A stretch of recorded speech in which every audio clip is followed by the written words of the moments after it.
So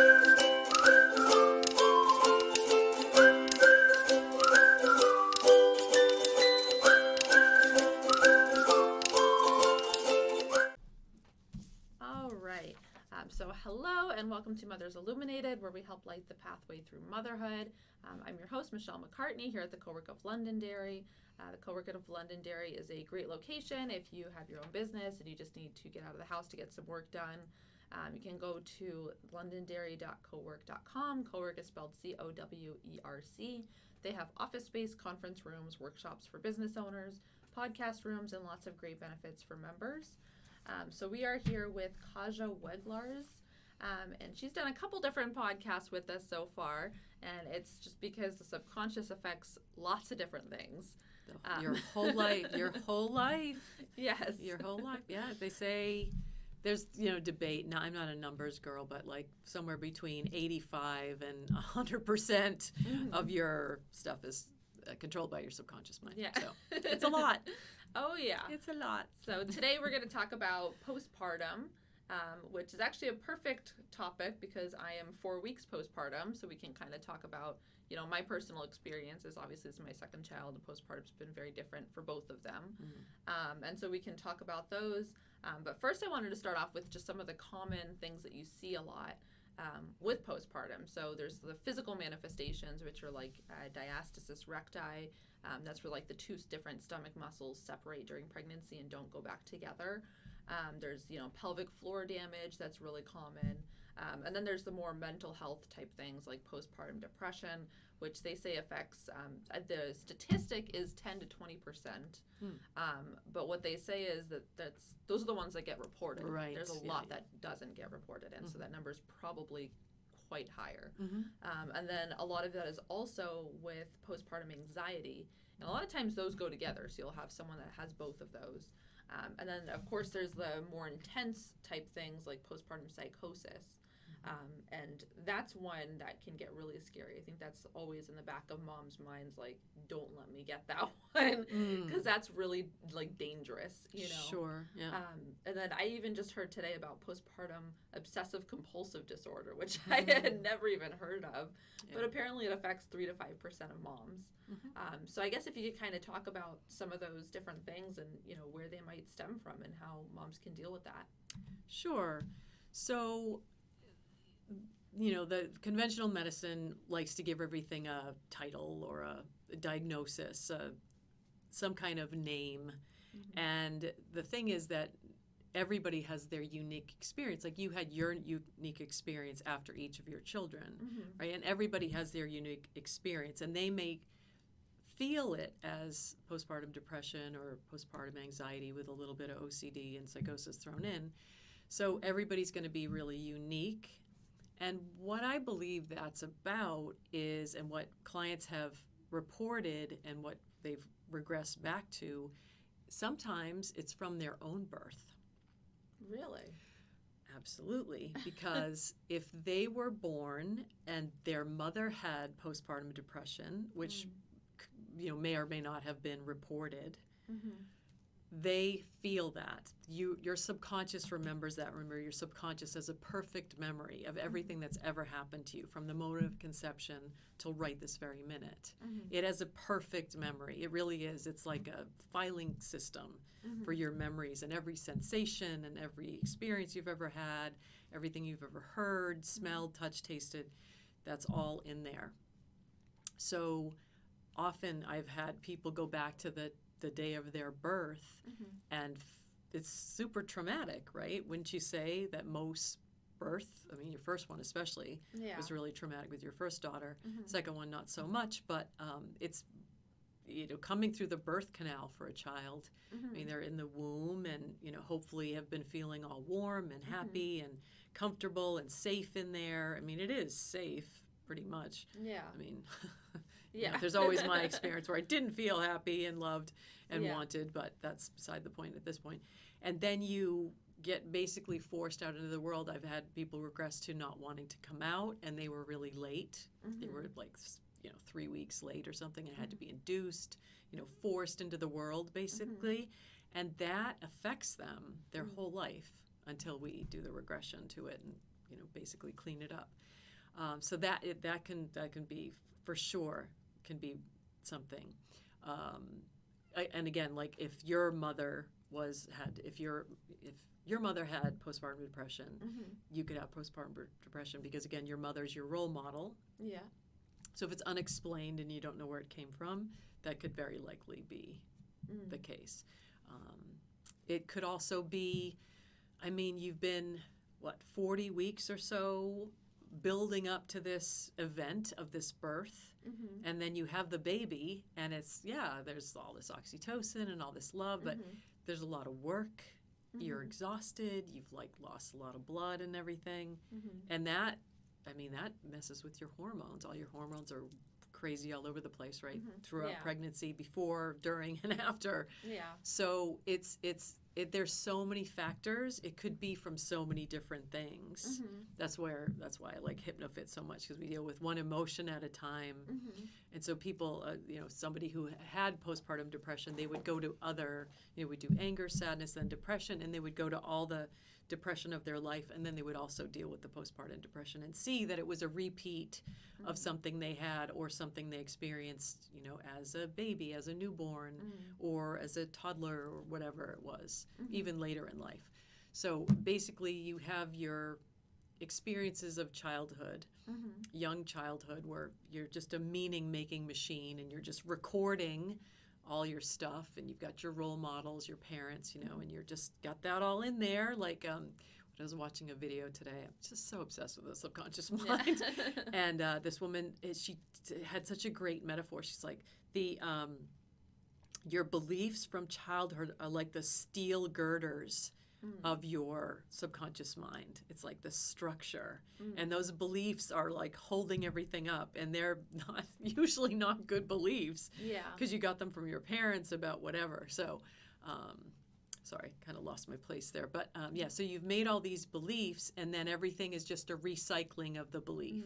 So you think your experience is creating the belief, but you made the belief first, from an experience, but it's usually from your parents' experience that got passed down. And then you recycle that, and you think, well, where did I pick that up, or how did I make that belief? And you made it so long ago, probably even pre-verbal, that you don't, because the subconscious mind is the feeling mind. It's the emotional mind. Yeah. And feelings, it's like images and feelings, and not so much words and, analytics. So it's almost sometimes hard for people to put into words what they're feeling, because there's, confusion and frustration, and why did this happen? Why are they doing this? And all of that. So it's complex. And so the root cause can be any number of things. And then, of course, if you're prone to depression, if you were prone to depression before you had the baby, you're probably going to have it afterwards. Another thing was, I remember one of my clients, she had put on all this weight, and she was really interested in getting rid of this weight. And we regressed her back to when she gave birth to her second son. She was, her husband was off working in another country. She had no family nearby. She had like a 2-year-old and a newborn, and she was just at her wit's end. And so this was kind of before depression was like the flavor of the week, kind of like it is more recently. And they put her on a few different antidepressants, none of which did any good, because really what she needed was help and sleep and support, to be this harried woman with these 2 little kids. And she put on so much weight from taking these antidepressants. They're notorious for causing weight gain. And after the 3rd one, she gained like 20 pounds in 2 weeks. And she's like, that's it. I'm off this stuff. Because it wasn't helping her, and it just kept adding weight. Because it messes up your normal hormone balance, which is already out of whack. Exactly. After being pregnant and everything. So there's tons of different root causes it could be. It'll be very unique to the individual. Same with anxiety. If you're prone to anxiety before, of course, now you have this little being that you're responsible for, so you worry, and that's also the OCD is very much so a symptom of anxiety, I think, always having to check if the stove's off, 100 times, or wash your hands, or people have these weird things like combing the fringe on the carpet and stuff like that. That's just it. But it goes back to when they were little, they made a ritual for themselves about something. And the mind is like, well, that ritual keeps me safe. So I have to do this over and over because I've made this belief that that's what keeps me safe. And then you've forgotten it when you're an adult and you start it again. You're like, why am I doing this crazy thing? Yeah. But the mind is very much still that child thinking this is keeping me safe. Yeah. Yeah, that's pretty interesting. And I know, so like, I know that there's normal, like, baby blues is what they call it, which is normal. And that's, you know, usually, like you said, hormonal. It's, you know, you feel a little sadness, like, oh, you were just, you know, carrying this baby inside of you, and now they're not there anymore. And you know, they're here, but it's not the same type of thing. And, you know, of course, dealing with a newborn is challenging, especially if you have other children around. It's, you know, that's not an easy thing at all. Sure, yeah. You know, and especially if you're breastfeeding, I know that's also challenging. Basically have to change your entire schedule around a feeding schedule, which is usually very small intervals. So actually it was pretty funny today. I was running a bunch of errands with my newborn. And so she had a chiropractic appointment. So we brought her in, and she's only a month old, but, you know, that's the best time to get them started. So we brought her in for some chiropractic, and then we were running some errands afterwards. And she was like, you know, we finished the errands, and she was starving. So I'm like, I'm like sitting in the car, I gotta nurse her. And then I'm like, all right, on to the next place. Then we do that. And then it's like, oh, she's hungry again. Sit in the car and nurse her. I'm on my way home, you know? Yeah, absolutely. But it's like, that's, you know, that's how it is. You have to plan your whole life around, you know, feeding, which is really stressful too. So I want to say something about that because that, I mean, even just your body language talking about it, like you can't just have a normal day. Yeah. And that's the child, you know, you are still a person. Yeah. You're not just this child's mother. Yeah. And so you want to do things for yourself. Yeah. And you want to take care of this child. And your ego, your selfish, egocentric self, which is a normal part of us, wants to just get all the errands done. And like stopping and breastfeeding every other errand or every errand is kind of a pain in the ass and takes up time, but you just have to embrace it because that's the nourishment for your baby. And babies who weren't breastfed have issues usually. And it's like the perfect food. It's like, you know, I have clients whose mothers were told not to breastfeed because formula was better. Like, who could possibly think that? It's like, do you tell the cat, like, oh, don't don't nurse your kittens. Because, you know, we have this formula that's better. Like, that's crazy. So, I mean, that at least that's over, thank goodness. And people, but I mean, you look at any canister of formula, it's like the first 4 ingredients are sugar. Oh, yeah. Get kids addicted to sugar really early, like right out of the womb. So, it's like you have your self and the things you want to do because you are not just a mother, and so that's where this like mothering guilt comes in. But again, no child can have this perfect mother, and this perfect life. They have to have some pain and suffering too that they get through and evolve. So absolutely. Yeah, and like you were saying too, a lot of it has to do just like embrace it, you know, embrace the chaos because they're only little ones. Yeah.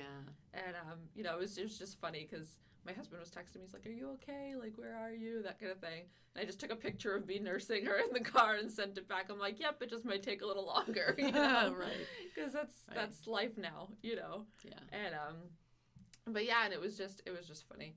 But everybody has, you know, different postpartum experiences. And so right now I just ended up getting diagnosed the other day with diastasis recti. So it's where the stomach muscles separate and don't want to go back. And so I'm going to be doing some physical therapy for it.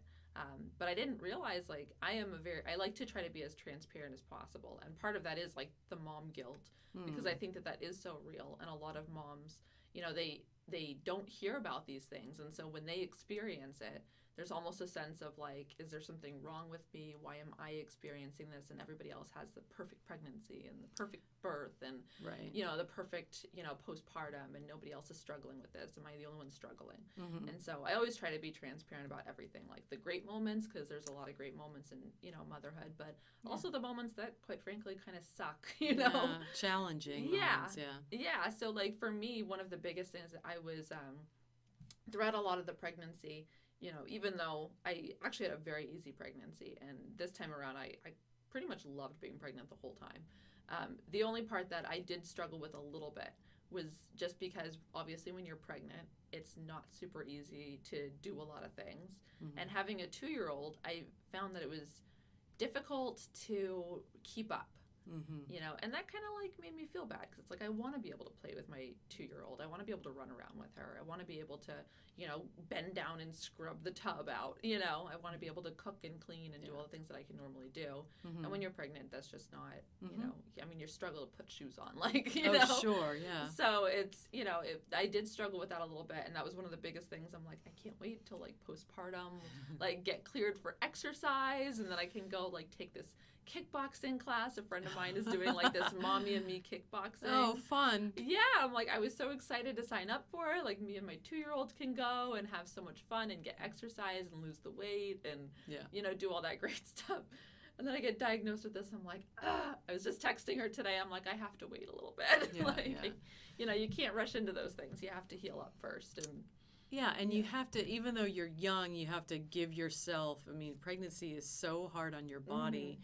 And in this country, I haven't had children, so I don't know anything about this in this country, but I don't think it exists. But like in China, every woman who has a baby gets this herbal formula that is to replenish her qi and blood. Yeah. Which is, qi is the life force, the energy, your essence as well. And because you lose, blood and energy and essence when you birth a baby. So you have to. I remember seeing a celebrity on TV on a talk show that had just pretty recently had a baby, and I noticed how pale she was. Mm-hmm. And I think I was an acupuncturist at the time. I was like, oh, she must be blood deficient because she just gave birth. Mm-hmm. And so we don't have these formulas that that are these traditional, and the Chinese use food as medicine, and they put herbs in their food, and really nourishing herbs that like roots and sticks and flowers and bulbs and leaves and all this stuff, and we don't have that culture in this country. It's like McDonald's is the food culture in this country, unfortunately. So it's so important to realize that you've been through this incredible experience that's been really hard on your body, and to really take care of yourself. So if I did hypnosis on you as to why that happened, the lesson you might have learned is, well, I need to take care of myself. Yeah. I need to really make sure that my body is fit. I've had 2 children. I'm running around. I'm doing all this stuff. I'm super busy. And that's awesome that you can do all that. But it's also, you really do have to do self-care, because you're also your daughter's role model. You're not just there to take care of them. Yeah. Because women typically are just caretakers, and they do everything, and they do their job, and they do the caretaking, and they have the children, and they do this, and the cooking, and the cleaning, and it's like crazy, all the things women do. And the self-care is showing them that it's okay to take care of yourself. It's important to keep yourself healthy. It's the oxygen mask again, right? You got to put your own oxygen mask on first. If you have no oxygen, you can't take care of these children, then you're totally useless, and you won't be healthy, and you won't be able to do the fun kickboxing class, which sounds awesome. You know what I mean? So it's all about these. They say everything is a message. Yeah. Like everything is a message. Yeah. Like every song I hear when I'm in the car or in the post office or in the grocery store, every song means something to me, because I'm like listening for a message. I'm like, oh, that's what that means. To me, to somebody else, it might be some other messages, and everybody else is listening to it going, there's no message. Right. Just being oblivious to the message. But they say everything is a message. Yeah. So even a health thing is supposedly an emotional or some kind of signal for you to do something. And I look back on my life, and I have zero regrets about anything, because I'm like, well, that was just teaching me this, which taught me that, and then this, and then that's all related to what I'm doing now. It's like I'm taking myself to the naturopath because my energy hasn't been so good. Yeah. And I'm like, God, I've been through a lot of stresses. I feel like, I gave birth in a way when I bought a house this summer. It was like so stressful. Yeah. And I felt so exhausted after I moved in. And I don't think I fully recovered, so I'm going to give myself some good supplements and replenish that, energy. I mean, I had some really big ones. Acupuncture school was like, I was having dizzy spells after acupuncture school. I was completely depleted. And I still get those very, very infrequently, maybe like a couple times a year. And it usually seems to be around like if I'm drinking too much caffeine or something. And I usually like drink decaf coffee now because I love coffee, but I don't need the caffeine. But the caffeine affects your adrenal glands. So I'm kind of getting like, well, I think I need to check on my adrenals and replenish those a little bit and boost myself up so I can have the energy I want to have. Yeah. So, it's so important to take care of yourself and replenish all that energy because you're not just like Superwoman. Yeah. You went through something and it's only been 4 weeks. Yeah. I mean, God, if I had just had a baby and it was 4 weeks, I'd still be in bed personally. I don't know how you do all that you do. So youth is amazing. Yeah. Appreciate your youth. So, yeah. So first of all, I'll say absolutely. That was actually one of the biggest messages I got from all this too, was the self-care, because I am terrible at that. Okay. That is something I there never you go. really did. Yeah.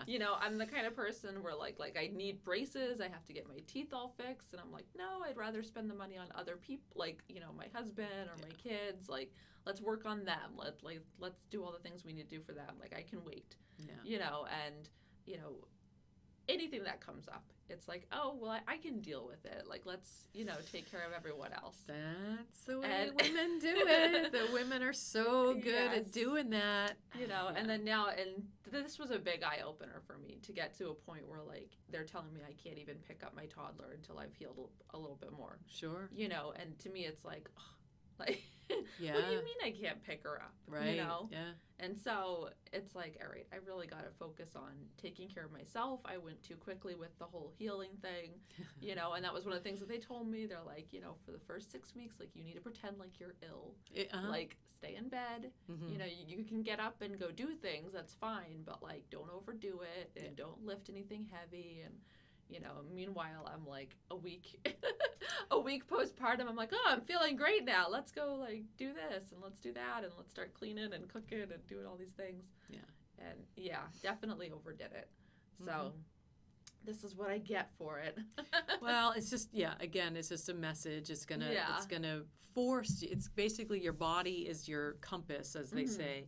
You can always, the mind manifests in the body. So whatever's going on in the mind will manifest in the body. And eventually, if you're not taking good care of yourself, you will be forced to stop and take care of yourself, or the consequences will be dire. So it's really important to do self-care. Yeah. And that actually just, the first thing that just came to my mind when you were saying that is my dad. So when he was like upper 40s, I mean, he was young. He had a major heart attack. Oh, wow.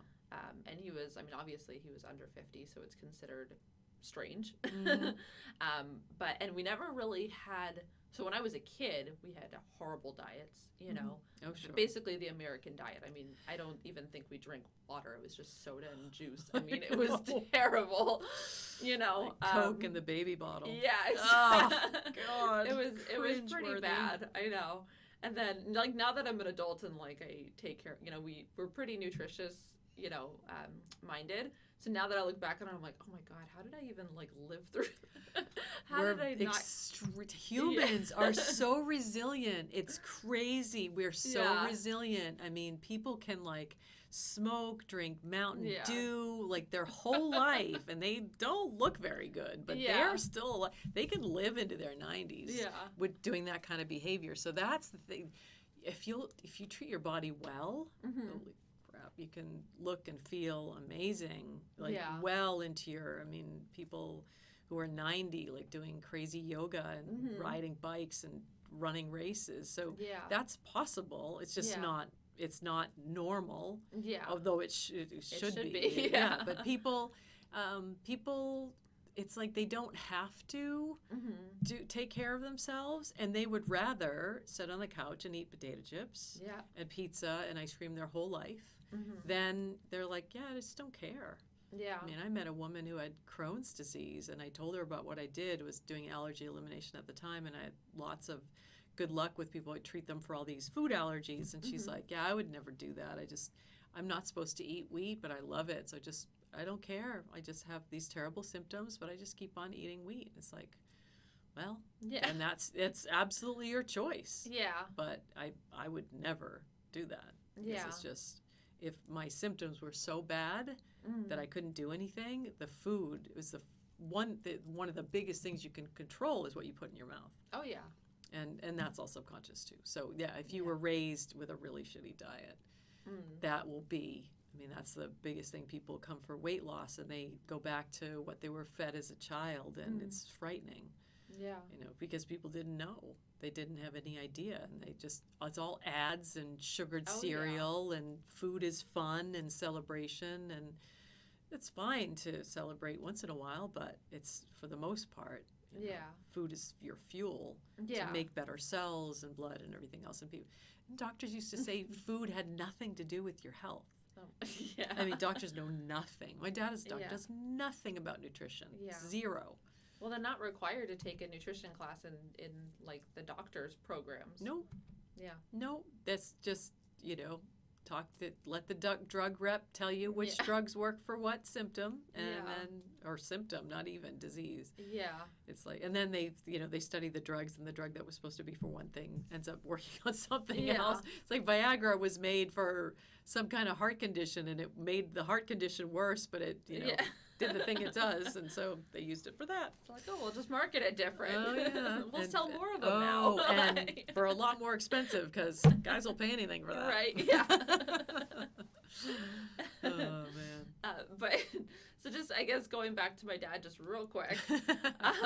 But he had this heart attack, and that was his big wake-up call. Sure. You know, so he had the major heart attack. He ended up having quadruple bypass surgery. And so afterwards, they, of course, told him, like, you know, you're going to take an aspirin every day for the rest of your life, and, like, these are some activities you'll never be able to do again, that kind of thing. But for him, that was a huge, like, okay, obviously I'm not as healthy as I thought I was. Yeah. And so, you know, he, like, completely turned everything around. He also has diabetes, which he's had since well before then.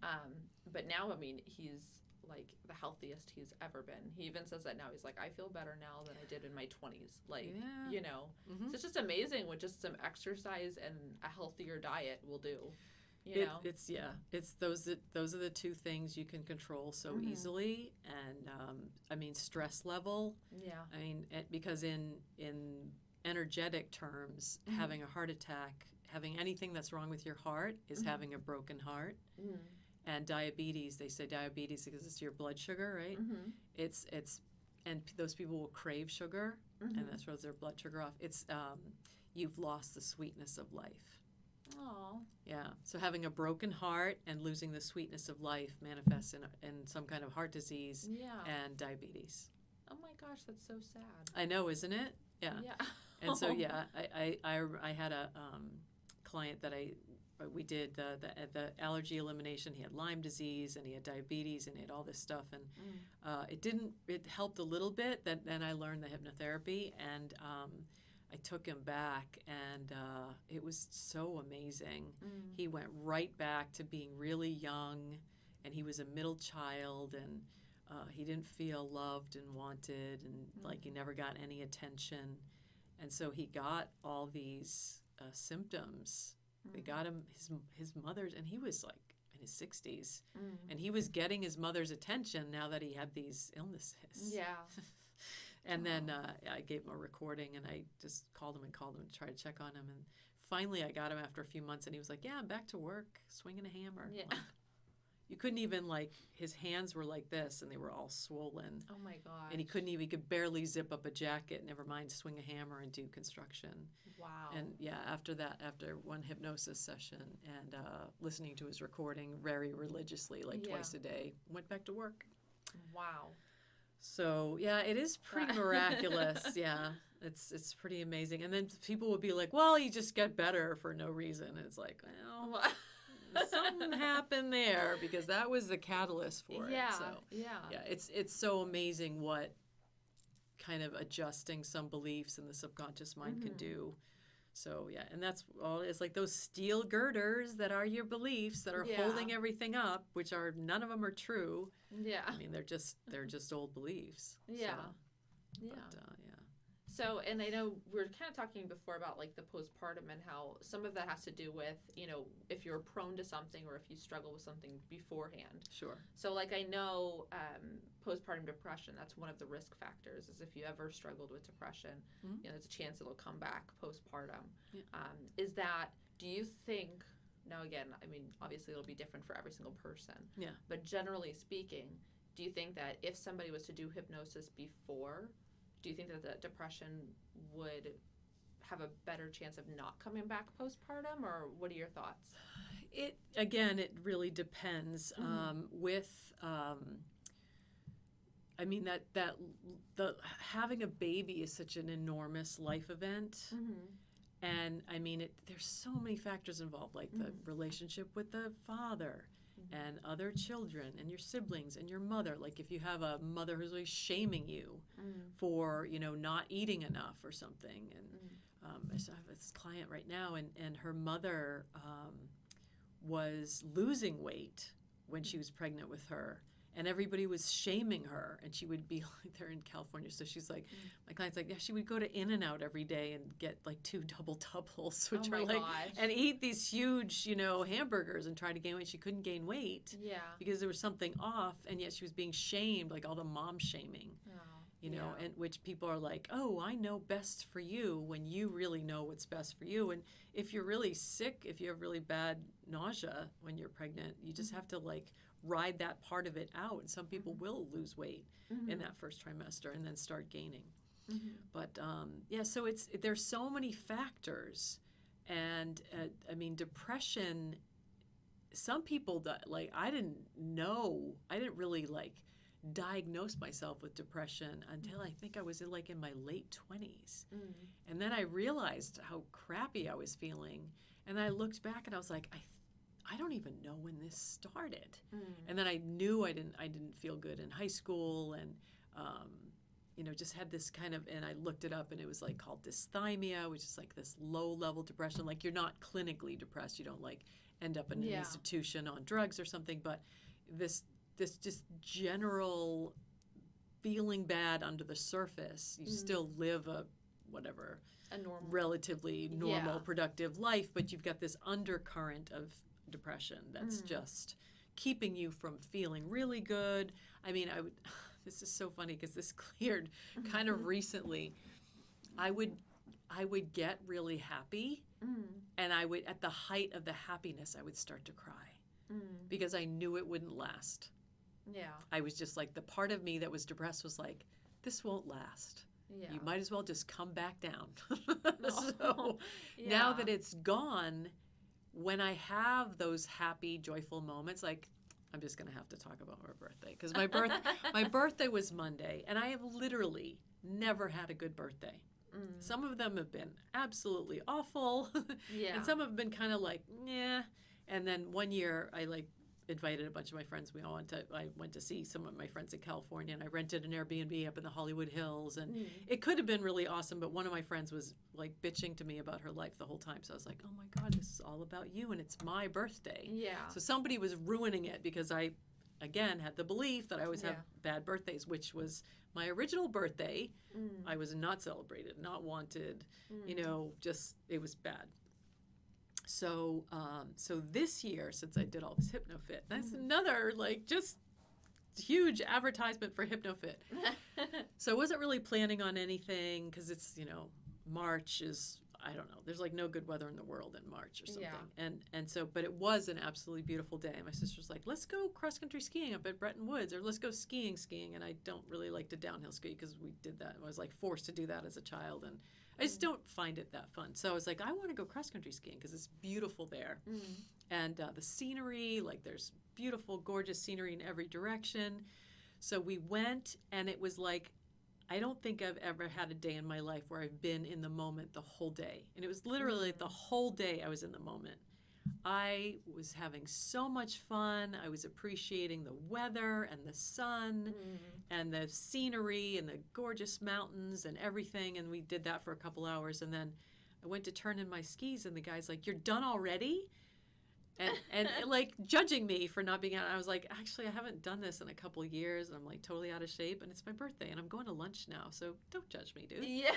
And I didn't let it bother me. It's like, yeah. But it was so funny that he was like so judgy. He's like, "You're coming in already," and I was like, "Well, Why maybe are you there? you're working in Yeah. the ski place, so obviously on your day off, you go and you ski for like 9 hours, but that's not me. Yeah. So change your perspective." Yeah. But anyway, and then we took the gondola up and had this amazing lunch with these, nothing better in the world than espresso martini. But this was like I don't drink a lot.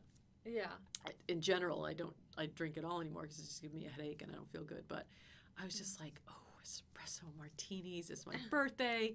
And they were so good. They were so delicious. And I just really didn't even get a buzz. It was more like the taste of it. Yeah.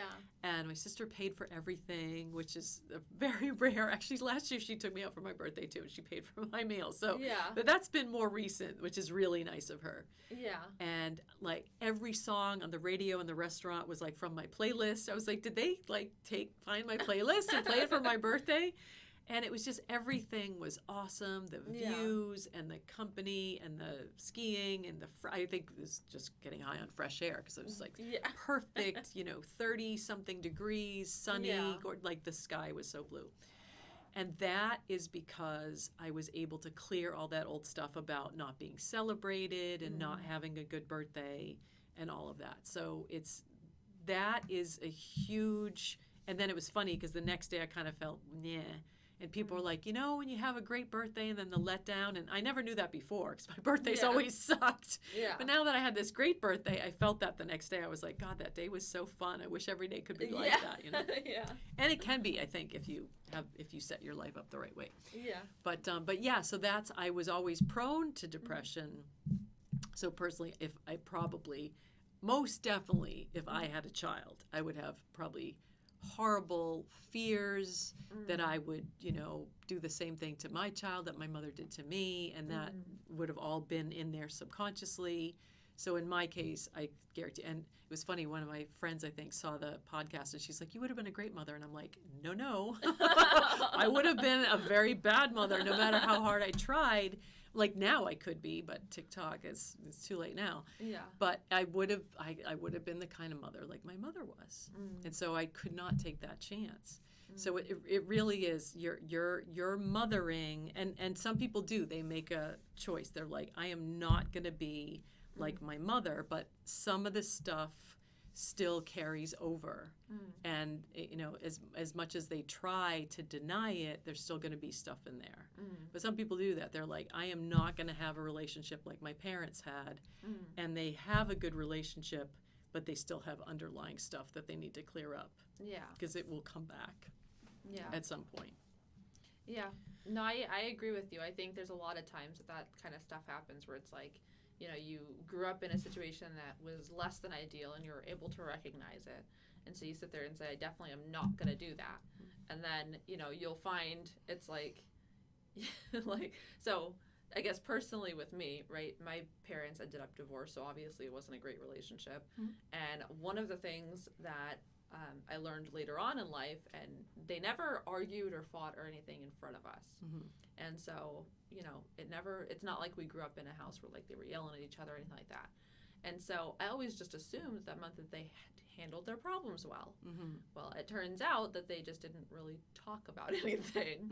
And things, festered under the surface, and my mom would do like the cold shoulder type of thing with my dad if he was, if she was mad at him. I never recognized it as a kid. I mean, I'm sure maybe subconsciously I did. You're feeling it and sensing it subconsciously, yeah, for sure. So, now, like, it's funny because my husband will always get on my case because we'll, if we're like arguing or if I'm not really, liking his vibe, instinctually, it's like, you know what, I don't want to deal with this.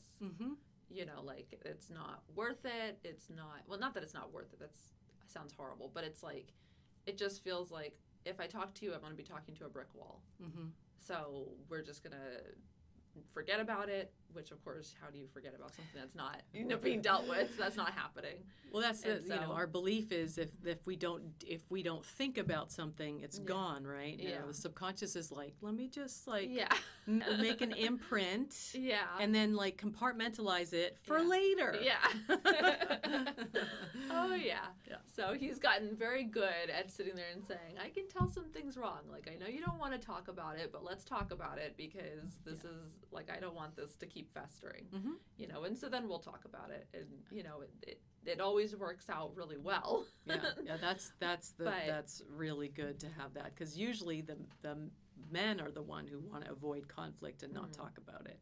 Yeah. And the women are like, let's talk about it. And they're like, no, I don't want to. Yeah. So it's one or the other. Yeah. And so that's really good that he can be that person who's like, let's talk about this. Yeah. And if you've spent your life avoiding conflict because that was your role model. Yeah. I think I did that. I don't like conflict because I don't like the way it makes me feel. Yeah. Because I don't think my parents kind of fought in front of us, but my mother would be really manipulative, and my father would just have this really angry.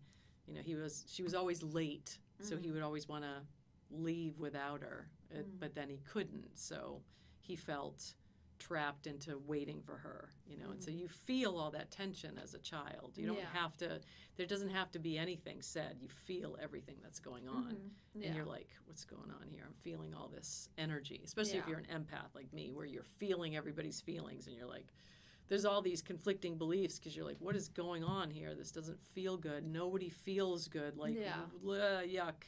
Yeah. And it's like, does this fight or flight thing inside you. So you always feel like you're on guard and you're trying to run, but you can't run away because you have to stay with these people so that you can eat and survive. Yeah. And stay with that tribe. Yeah. And then real quick, we're actually just going to hop into a sponsor from Elated Canine. So it's Elated Canine Training and Pet Services, LLC is here for your family pet's needs. We work with all ages and breeds. We run day training in our home while you're at work, private lessons at your home, group lessons, and a few other tailor-made services. Please contact Jocelyn at 603-479-7253 or on our website at elatedcanine.com for more information. We can't wait to help both you and your pup find the happy, healthy relationship you're searching for. And so I guess we can kind of segue into just depression, anxiety, and, forms of different psychosis in general. So I guess, getting more personal, because I think that personal stories are kind of what helps people the most, because you can kind of put yourself into that situation better. Sure. And so, obviously, my husband, and a lot of what he grew up with. And so, it's interesting to me that him and all of his siblings have some form of depression, which of course was caused by a lot of, trauma and abuse as children.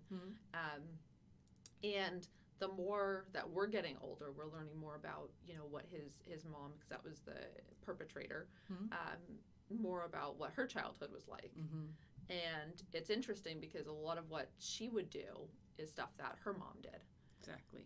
And so it's interesting that, we're learning more about it. And of course, it doesn't excuse any of the things that, his mom has done. And one of our biggest things has always been, trying our best to kind of break that generational trauma. Yes.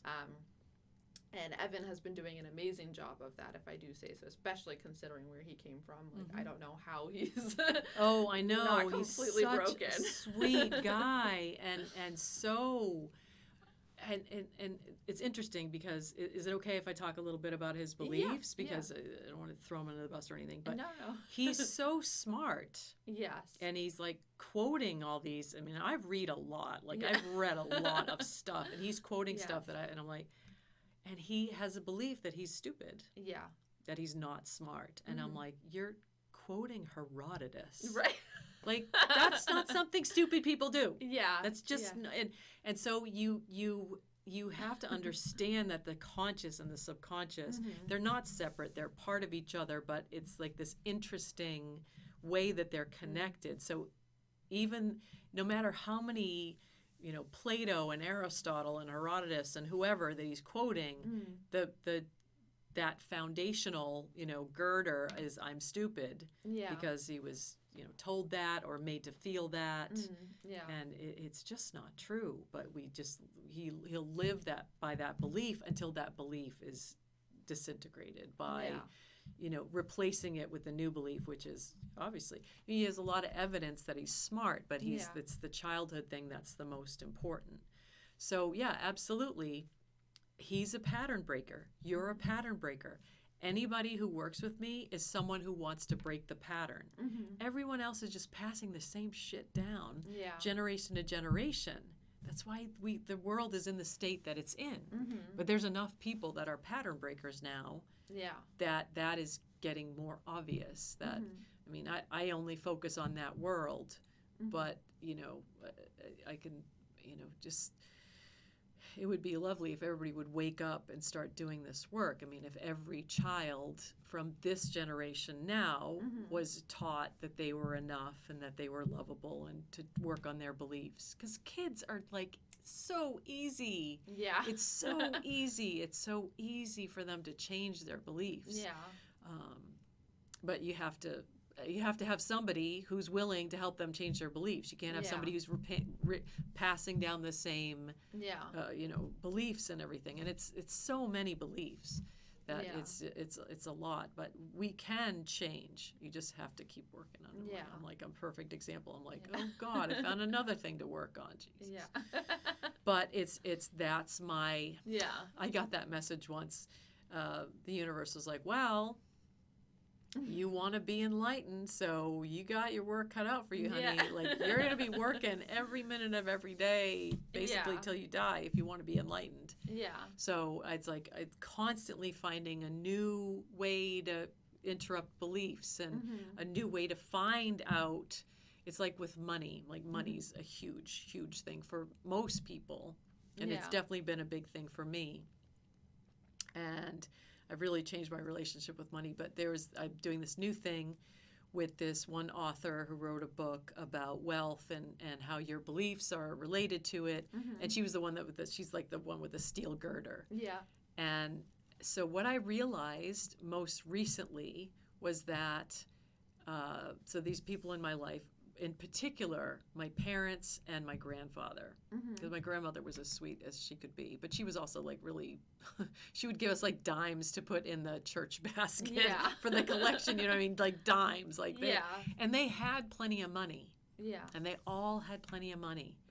But my grandfather was like, just save it, save it, save it, save it, save it. He was so cheap. He bought like, secondhand clothes, and he filled his house with crap that he saved. Like, he saved every newspaper. Like, for what? To start a fire in your basement. But his thing was just save it, save it, save it, save it, save it, with no goal. Like, not save it and then like buy a house or buy something. It was just save it. Because he was like, I'll give you money, and if you save it, I'll give you more. And it's like, well, what's the point of that? Like, aren't you supposed to spend the money? Yeah. So, and my parents are kind of the same way. And so so my belief is all these people have this money, and they're miserable, and they don't enjoy it. Yeah. So what's the point? Because if I have all this money, I'll be miserable, I won't enjoy it. Yeah. Which is not the case. Like, I would enjoy it, and I would be responsible with it and do great things with it.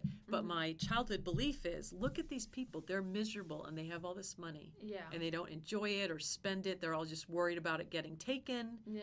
And so it was one of those foundational beliefs. And now that I'm clear of it, I'm like, oh my God, thank God I can now like attract more money, and really, because I do enjoy it. Like, I love to, and I love to, go out and have a nice meal and like leave a big tip. And I love being generous. Yeah. And I like, being generous with myself. It's like, I want to make all these improvements on my house and pay people to do things that I will do terribly. Yeah. Like, I don't want to pay somebody to rake all the leaves up, because it will take me like 10 years. Yeah. And they will do it in a couple of days, and it will look beautiful. And I can pay them well. I would love to pay them well, because it's a really hard job. Yeah. You know what I mean? So it's like, so money is, I've had to really work on the relationship with money, because, and again, like, money in and of itself is not bad. Yeah, It's what just, you do with it and how pieces you of feel paper and coins. It's like money is innocuous, but it's like the things people do with money, or that noticed my family being really cheap with it. And, my mother would judge people with a lot of money. And it's like, well, you have a lot of money. Like, who are you to judge? So you can take anything like that and just break it down into beliefs. Because it's not about the money necessarily, but it plays out in your life. Yeah. So.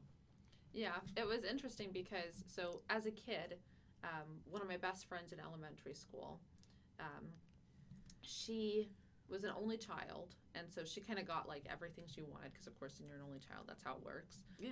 And and I'm one of 6, so I was the first girl, so at least I got my own new stuff, you know. Yeah, right.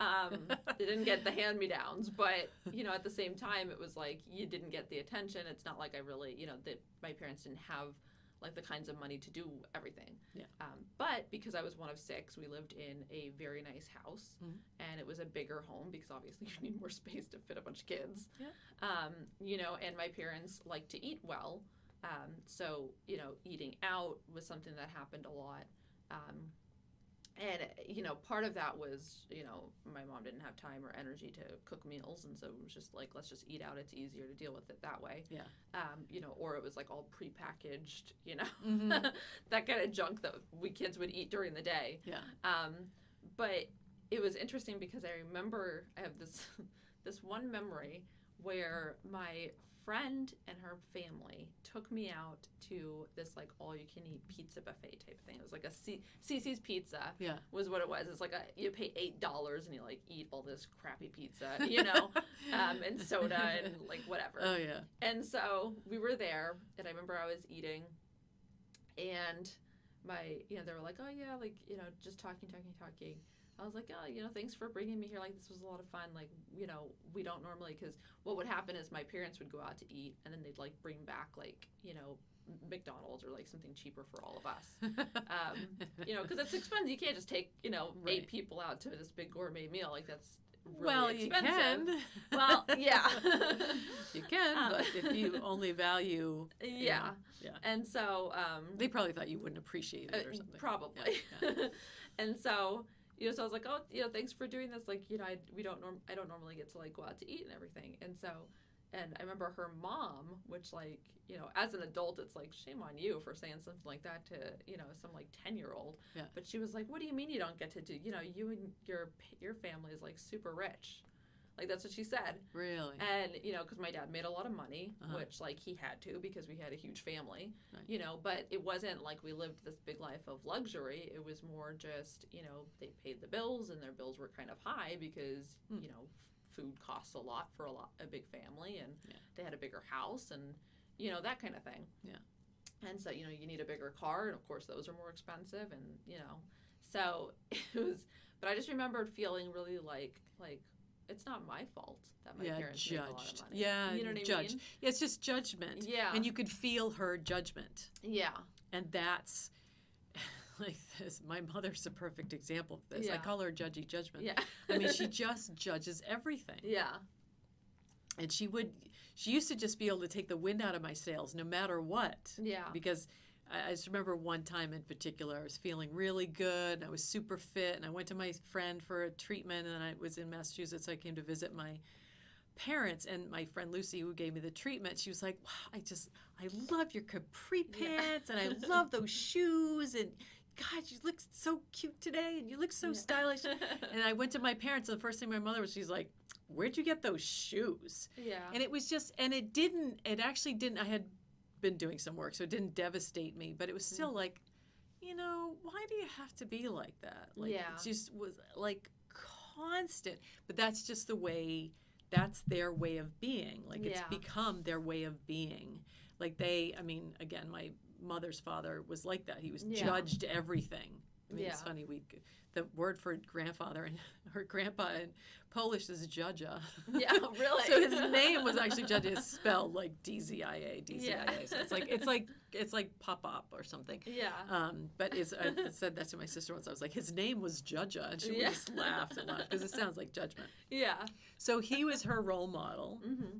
And she even says, I am my father. And I'm like, good luck with that. Yeah. And she made that choice. Yeah. Because she could have been like her mother and been really awesome and fun. And she Yeah. can be like that sometimes, but more often than not, she's like my grandfather. Yeah. So yeah, it's a choice. And again, it's just from your role model. And so she was judging your family as rich, where you probably didn't. If you were really, really rich, you would have been family would been taken out to dinner. You would have gone out to the gourmet meals with your parents if you were, quote unquote, really rich. Yeah. So everybody has their own version of what is, rich and what's poor, and everybody lives by comparison. And what we need to do instead is find out what's best for us. Like I'm in this one group where, one girl's like, she's like, I want to be a rich bitch. I want my own plane and a private island and make $1 million a month. And it's like, and it's funny because I don't have any judgment. I'm like, that's awesome that you want to do that. Yeah. Would that be kind of a cool experience? I don't know, maybe. Yeah. But it might be stressful to have all that stuff, Yeah. And I can certainly do with a lot less, but I'm not going to judge her desire to have that because that's her desire. And there are people who have that. Yeah. And who knows if they're happy or not. But to me, the happiness and the joy of my life is more important than the money. But I would also like to have, be financially free, be like, never have to worry about it again, be able to pay all my bills and do all my upgrades that I want to do, have money flowing into my life and feel really good about it. And I think that's everybody's birthright. Yeah.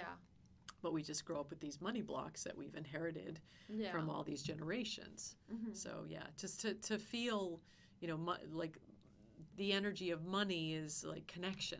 Yeah. It's like when you, buy food, you trade money for it, and that, it enables the supermarket or the farmer or whatever to go and buy more seeds or buy more food. And it connects us all over the world, so it's the money is the energy of connection. And some people will even say love, and some people are very resistant to that.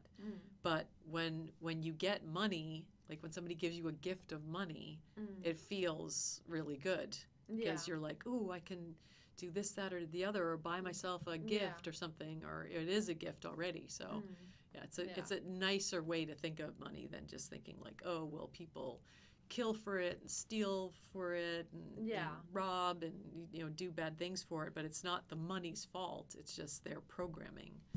So yeah, well, it's always funny because every single year for Christmas, my dad's always like, what do you want for Christmas? Like, or my birthday, what do you want for your birthday? And I always tell him, I'm like, when I was younger, I would have given you items, but now it's like just money. Like, because it just makes my life easier. Sure. Then it's like, hey, you know what? If I don't want to cook, now I have money, I can just order something in. Right. Or, I can use this to pay a bill so that way I don't have to worry about it this month. Whatever comes up. And so it's just funny that, like you said, it's, I guess the view on money is just different.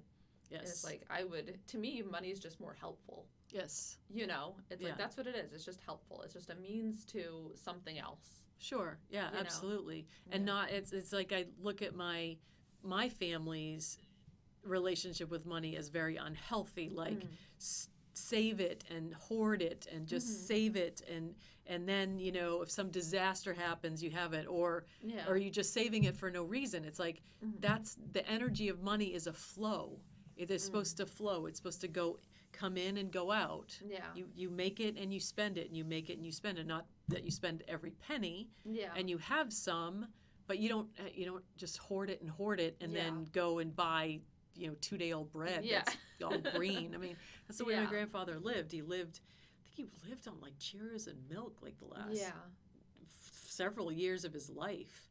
Which is not healthy and not good. And when he lived at home with my grandmother, he had this garden. He would grow these giant tomatoes and grow all this food, probably because it was cheaper than buying it. But it was like that was healthy and creative and growing and that was so nice. But when he lived in a condo, it was like all, he'd go to the store and buy old bread that was a quarter and, black bananas that were all mushy. And to him, it was all just about the money. Like, how can I spend the least? and he was actually really robust and healthy and amazing. So it was like he probably wouldn't have, if he hadn't decided to stop eating and drinking, he'd probably still be alive. So he was super resilient, but he had this very unhealthy relationship with money, which I see mirrored in my mother. She just, hoards and doesn't want to pay for anything, doesn't want to buy any nice. My father goes to Whole Foods and hides the receipt from her because she, still yells at him to this day. I mean, it's like, just enjoy it, spend it a little bit, but she just can't. So, and I noticed that, and that's something I want to change. And she said, you're going to choose a new powerful statement, your new, money affirmation. I choose, because again, that choosing that we've talked about before, to say I choose, and your subconscious is then like, oh, she's choosing this. Okay, we got to do this. So I choose to be empowered, I choose to feel safe and empowered when it comes to money and money management. That's my new, instead of, because what you saw was that it felt like fear, that there was never enough. And that it would, my grandfather was always afraid of losing it. And so my mother was always afraid of losing it. My father even, invested some and lost it. So he was really angry about that. So, and my parents didn't really, I don't think they fought about money so much, but there was always this tension in the house about, my mother was always just putting out the vibe that there wasn't enough. Like, there's not enough food for you. There's not enough of this. You have to wear your brother's. And I did wear my brother's hand-me-downs because my sisters didn't fit me. I was bigger than my other sister. So I got, really old clothes or hand-me-downs. And I literally thought we were poor. And we had, a lake house. And, my father was a doctor. He owned his office, which there were 2 apartments, so he rented those, and we had our house that we lived in with 8 people, and we had a lake house that he bought for a song back in the day when I was 6 months old. It's worth who knows how much it has 200 feet of lake frontage now, so it's worth a lot of money. It was a really good investment. But I mean, they have not upgraded their house since 1967 when they bought it. I mean, it's this that the wallpaper in the kitchen is so ugly. Like I visit there and I get triggered. I'm like, oh my God, you can't believe you haven't done any fridge. Well, they get new refrigerators, so they break. They get new appliances. They haven't gotten a new stove ever though. It's that same stove. Really? Oh yeah, it's crazy. But they get a new dishwasher because the dishwasher has to work, and they have gotten they get a new refrigerator every 20 years or whatever, however long they last, maybe not even that long, 15 years or something. But the floor, it's the same ugly floor that's been there forever, and it's like, you guys, and the ugly cabinets, crazy. So it's like that. I wouldn't want to live in that like kind of ugly environment, you know. And they have the money, but they just they just don't enjoy it. So I don't want it. That's my shift. I want to take away that girder of save and never enjoy, so.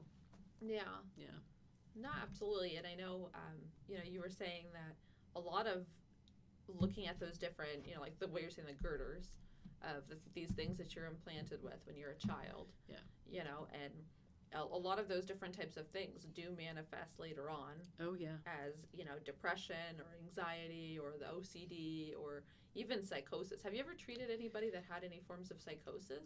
So technically, I've been told by certain teachers that we don't deal with that in hypnosis. I don't know why you couldn't, but I think they consider that a medical, which it isn't. It's emotional because you're talking hallucinations, like schizophrenia, multiple personality disorder. So that's still the subconscious mind. And usually people who have that have, had some really big trauma. But I had a girl, it's before I learned hypnosis, and I wish I would see her again because she was amazing. She was a 14-year-old girl, and she would always say, and she was diagnosed with schizophrenia. She would have delusions. She would have visions and hallucinations. And so what she would always say is, everyone hates me. She thought that everyone hate her. And her mother was a divorce lawyer Oh my gosh. who practiced the whole time she was pregnant. Wow. So what Kind of energy was she around? right?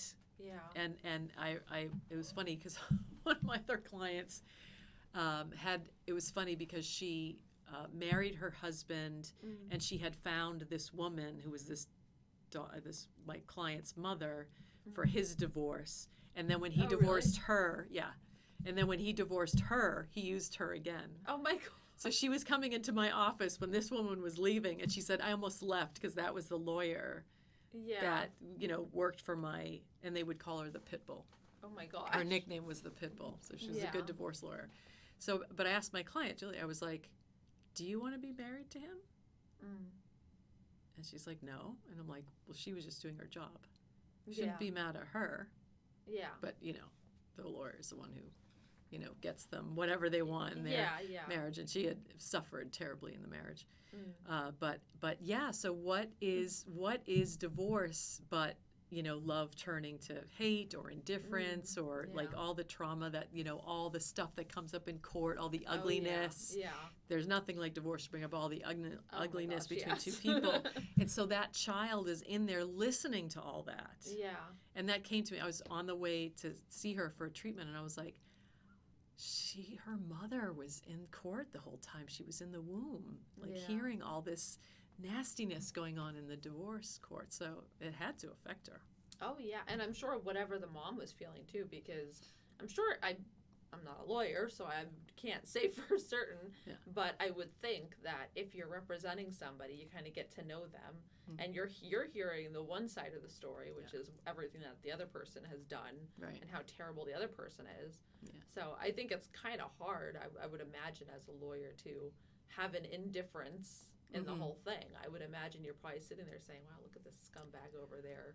You know what I mean? And so even just having all those feelings of, this person, I wonder what that would have done. Sure, yeah. Her feelings, everything she was hearing around her, the mother's feelings, the daughter's, feelings about the world she's coming into. Who knows if she's going to be able to have a relationship after all that. Although the parents supposedly had a good relationship, and they had another daughter too who had a lot of allergies and stuff, but she wouldn't come to me. She didn't believe in what I did. So interesting. But and all of these things, certain jobs, I think, really take a toll because you're seeing the same kinds of things over and over again. And it's like this documentary I watched about serial killers. I bring this up, but it's so fascinating to me how the mind is affected that way. Yeah. And so at the end, they had this guy who wasn't like going out and murdering people. They would call him, and he would be the guy to press the button to kill the guys on death row. And he didn't think it was affecting him.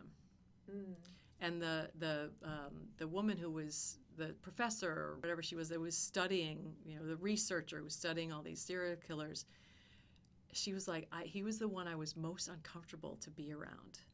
Because it was like, see, the thing about that is that, so the law is saying it's wrong for these serial killers to kill, and then they kill them. But it's wrong to kill, but then they kill them, right? So they can't, so they are reneging on it's wrong to kill. You get life in prison. They're saying it's wrong to kill, so we're going to kill you. It's not wrong for them to kill. So this guy who was pressing the button, he was so creepy. And he probably had, who knows what his childhood was like and stuff. But he told her at one point, he's like, I'd paint a picture every time I do what do they call it? When they the execution. Thank you. It was like the executioner. So he's like, I paint a painting every time I do an execution. And he brought them out, and they were horrifying. And every one was more spooky than the last. Like, they were like these black eyes and this wide open mouth, like kind of like the Scream thing of like these, people being put to death, and then their soul like being, because I think murder is an abomination. Like it's primal. It belongs like in the caveman world of, of not knowing any better. You just like kill your enemy because it's competition. And we don't have to have that now, but people are taught that it's normal and it's war and but people feel, I mean, do you think, could you just go out and shoot someone in the head? No, of course not. No, right. And I don't think it's just a female thing. Yeah. But with war and the military, it's. Well, I was gonna say, they say even in the military, a lot of people, when they kill like their first person, the first response is throwing up. Oh yeah. For sure. Yeah. No, because it's an abomination. It is not normal to want to kill a fellow human being because we're all part of each other. Yeah. It's like killing a part of yourself. Yeah. So it's even killing an animal is, I think, hard for a lot of people. I mean, I eat meat, but I would never. I don't think I'd be able to go hunting. Yeah. Things like that. But I think it's like the carnivore's dilemma. It's supposed to go out. Exactly. But I was gonna say, on a slightly hilarious note, we can talk about how hard it is to kill animals. I remember this is actually back when Evan and I were dating, my husband and I. Yeah. And so he had gone with me because I was going to UNH up in Durham at the time for college. And so he had gone with me to kind of like spend the day with me. So I'd go into my classes and he would just kind of like hang out at the campus. And then we'd hang out in between classes and stuff because I only had like half days, whatever. And then we'd spend the rest of the day together. And it was a lot of fun. And so we were leaving the campus and it was winter. And so we're driving, and it looked like a chunk of ice in the middle of the road. So of course I wasn't even thinking about it. It wasn't until I was like a couple feet away from it that I realized it was a gray squirrel. And I of course hit it and killed it. And it was the first time I had ever hit a squirrel while driving. Because normally, like, I stop the car. Yeah. I really try hard not to kill wildlife. And I just remember like sitting there, just started dating him, and I just killed the squirrel, and my immediate response was to just start sobbing. Sure. And so I'm like driving home and crying, and I'm like, he's never gonna want to see me again because I'm like making a fool of myself, you know. And he's like trying to console me, but I was like so upset that I just killed the squirrel. And luckily, it didn't bother him, and he found it endearing. Yeah. But it's just funny, even something as simple as like hitting a squirrel on the road, which is something that's, I mean, you see dead squirrels all the time. It's not like that's uncommon. Yeah. You know what I mean? But just like something like that would trigger a response like that. So I absolutely agree with you. Just the idea that it's the taking of a life. I mean, you didn't mean to, of course, and the squirrel's eating something in the middle of the road and didn't get out of the way fast enough. Yeah. But like when I'm driving, I see chipmunks and squirrels, and I'm like, I slow down if I can. Yeah. I think I've hit very few animals in my life because I do try to slow down. And if I do, I feel sick. Yeah. I feel sick. And I used to work with horses and stuff. And when the horses were sick, I would feel sick. Yeah. That's what being an empath is. Yeah. And when I see, I could find it very hard to watch like violent movies. If I see somebody getting stabbed or blood or something, I have to turn away. It's a gut. It's a gut feeling. I feel almost what the person's feeling. I feel very uncomfortable when I see violence on the screen. So we're all connected. Everything is all connected in the universe. So, but a lot of people, I mean, like empaths feel it the most, I think.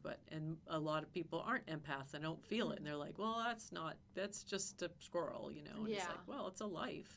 Yeah, it's a little being, and people befriend them and feed them and have them for pets, and they are conscious little beings. Yeah. They don't have the consciousness we have, but they have a consciousness. Yeah. It's like my cat dreams. Yeah. He's in there chasing a mouse or chasing a bird or something, making his little squeaky and running his little feet, and they have dreams. They're conscious beings. Yeah. They have the spirit. Yeah. Like, I don't know how anybody could think an animal doesn't have a spirit. Like, are you sure? Do you know any dogs? Right. Like, they're almost like people. And cats, like, there's a cat that I follow who presses the buttons and talks to his owner. Yeah. And they're like, amazing. Like, she gets on a Zoom call and he's like, no. He hits the no button because he wants her attention, So yeah, I think that is like a violation against nature is to do murder. Yeah. Yeah. So it's not that guy it's haunting when you see these paintings this guy made. They're scary, and that's affecting his soul. Yeah.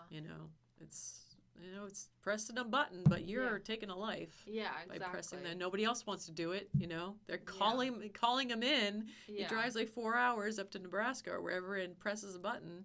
Yeah. And puts someone to death because no one else wants to do it. Yeah. It's like, if it was normal, we'd be like, oh, sure, I'll press the button, no problem. Yeah. It's like, it's hideous. Yeah. Yeah. So. Well, and I'm sure, like you were saying, subconsciously, I mean, we have this idea as a society that, murdering's wrong, which, I mean, I firmly believe that. Sure. And then, like you said, at the same time, then you turn around and murder these people. And, it's a tough situation because, I mean, if somebody's a danger to society, what do you do with them? And then they're sitting there in prison and you're looking at like, okay, well, what do you do with that? You know what I mean? Well, and so I get it, but I think like this person, subconsciously, there's got to be something that's, telling him, what I'm doing is wrong. And yet here I am doing it day in and day out. And I'm wondering, I would assume that would weigh on him subconsciously as well. Well, that's when you get into the split personality. Like they say that those people have multiple personalities. And people who are abused often have multiple personalities because they can't stand that they have like the strong personality go up and deal with the abuse. Like there's a Australian woman who supposedly had 2,500 personalities. And she had like the strong one that would, her father was sexually abusing her day and night from the time she was very young, and actually, I actually don't think they consider it a disorder. It's really? Funny, yeah. I have to look it up again, but it was like I watched this. It was actually this year, last year at this time, and it was 60 Minutes Australia, and she went after him in court, and all her personalities came out to tell the stories. Wow. And her father was convicted. Wow. And went to jail for sexually abusing her for all those years. Wow. So yeah, the fact that your childhood affects you is there's absolutely no question. There's no question whatsoever. And so that's and it's just so multifaceted. There's so many things going on. There's so many beliefs that you have. That you have to clear up the big ones, and then you can be a better person, be a better mother, be a better role model, take better care of yourself, have more self-love, and that's where all that other stuff comes from. The depression is the feeling of, if you didn't feel lovable, you don't feel lovable, and love. What's life without love? Yeah. It's you can survive, but it's pretty barren. Yeah. Yeah. And so it's the feeling of not feeling lovable is in itself. It feels like hopelessness, depression, life will never get better. I'm not allowed to be happy. If you have this running, that was me. I would get happy and I would immediately start to cry. Yeah. And now I get happy and I'm like, it was almost like I'm waiting for it. Yeah. And it doesn't happen. Yeah. Because I'm finally over it. My mind's like, you do get to be happy. Yeah. Go ahead and be happy. Yeah. Yeah. So it's amazing. Yeah. Because it was for so long, it was so familiar that I still look for it. I still wait for it because it was such a big part of my life. So that's, and anxiety starts with fear. Anxiety is like thinking of the worst case scenario that's going to happen, like we talked about with being pregnant. Like, oh, what if something happens? Yeah. What about this? What about that? What it's like imagining the worst case scenario. But it has its roots in fear. Like if you were always afraid, if you had a parent who was an alcoholic and throwing things and fighting and screaming and yelling and threatening, that's again, you're in freeze. Because you can't run or fight when you're a little kid. And some kids do. They try to get, if their parents are fighting, they try to get in the middle. And either they get hit or, they're trying to protect their mother from their father or vice versa. And they think it's, they take it upon themselves to be the peacemaker or whatever. And then they get in the middle and it's bad. Yeah. So, they always make it about them, and they just always feel in fear. And again, that the mind carries the fear into the future, into future relationships. You'll manifest that kind of relationship because that was what was familiar. And then, have anxiety about all kinds of different things. You can't pinpoint it, but it's, with HypnoFit, when we clear fear, the anxiety gets dialed down. And then you have to make it a habit to stop imagining worst case scenario and just imagine best case scenario. Because that's that simple. That's the choice. It's like, worrying about studying for an exam. What you're worried about is not passing, right, or failing. So instead, you're like, oh yeah, if you imagine yourself getting everything right and passing, or passing with flying colors, your mind's like, oh, is that what we're doing now? Okay. Because subconscious mind doesn't know. Doesn't know what's good or bad. It just knows what's familiar. So it doesn't have any judgment. So it's up to your consciousness to say, okay, this is the result I want. I want to pass with flying colors. I want to get an A. And the mind's like, okay, I'll do that then. Because it's so brilliant. You have all the, if you've gone over the course material, you have that all in your filing cabinet. And you just call it up. You just have the mind call it up. We do programming for taking exams and stuff, and people are like blown away by how easy it is to take exams after that. It's so great. It's that simple. It's because it's so powerful. I was reading something today. It said the processing system of the subconscious mind is 1,000,000 times stronger than the conscious. I don't, people throw out these numbers, but I'm like, wow, that's a lot. 1,000,000 times stronger than the conscious mind. Because it knows everything already. So it's calling that up, and that's just being relaxed, knowing it's in there, and letting it come. Which is a huge one, because I know test taking is usually a very popular anxiety that people have. Right. Because they're thrown into that anxiety. It's almost like teachers want to cause that anxiety, and it's they have all the knowledge. It's almost it's like the threat of it, where I've done so many sessions where people were. It's like this one girl, her father wanted her to be like some kind of genius, and she was really little, like much younger than you would normally learn like your times tables. And every time she would get one wrong, he would hit her. And it's like, how do you think that's going to be reinforcement to learn? Because all you're thinking about is what you start to think about is, if I get it wrong, I'm going to get hit. So that's your focus. So what happens? You get it wrong and you get hit. And then you get it wrong again and you get hit, because that's the only thing you can focus on. Because the threat of the pain is more, because there was no positive reinforcement. There wasn't like, oh, good. It was just like, fine, wrong, smack. So so what's so much better is positive reinforcement. And but that's the old school teaching is the ruler on the knuckles, or the stick, or all the crazy stuff you used to do in schools and things, so and that doesn't work. It doesn't work. Who needs the times tables anyway? We don't have calculators. I guess it's nice to be able to do in your head, but still, we learn so much useless stuff in school, and we get all this anxiety from it. Well, it's funny, because even with our generation, we were always told you need to learn your tables, and you need to learn all the stuff. You're not going to have a calculator in your back pocket all the time. And I'm like, oh, now we do. I certainly do. I use mine all the time. Exactly. And it's so funny to me. So we're planning on homeschooling our daughter.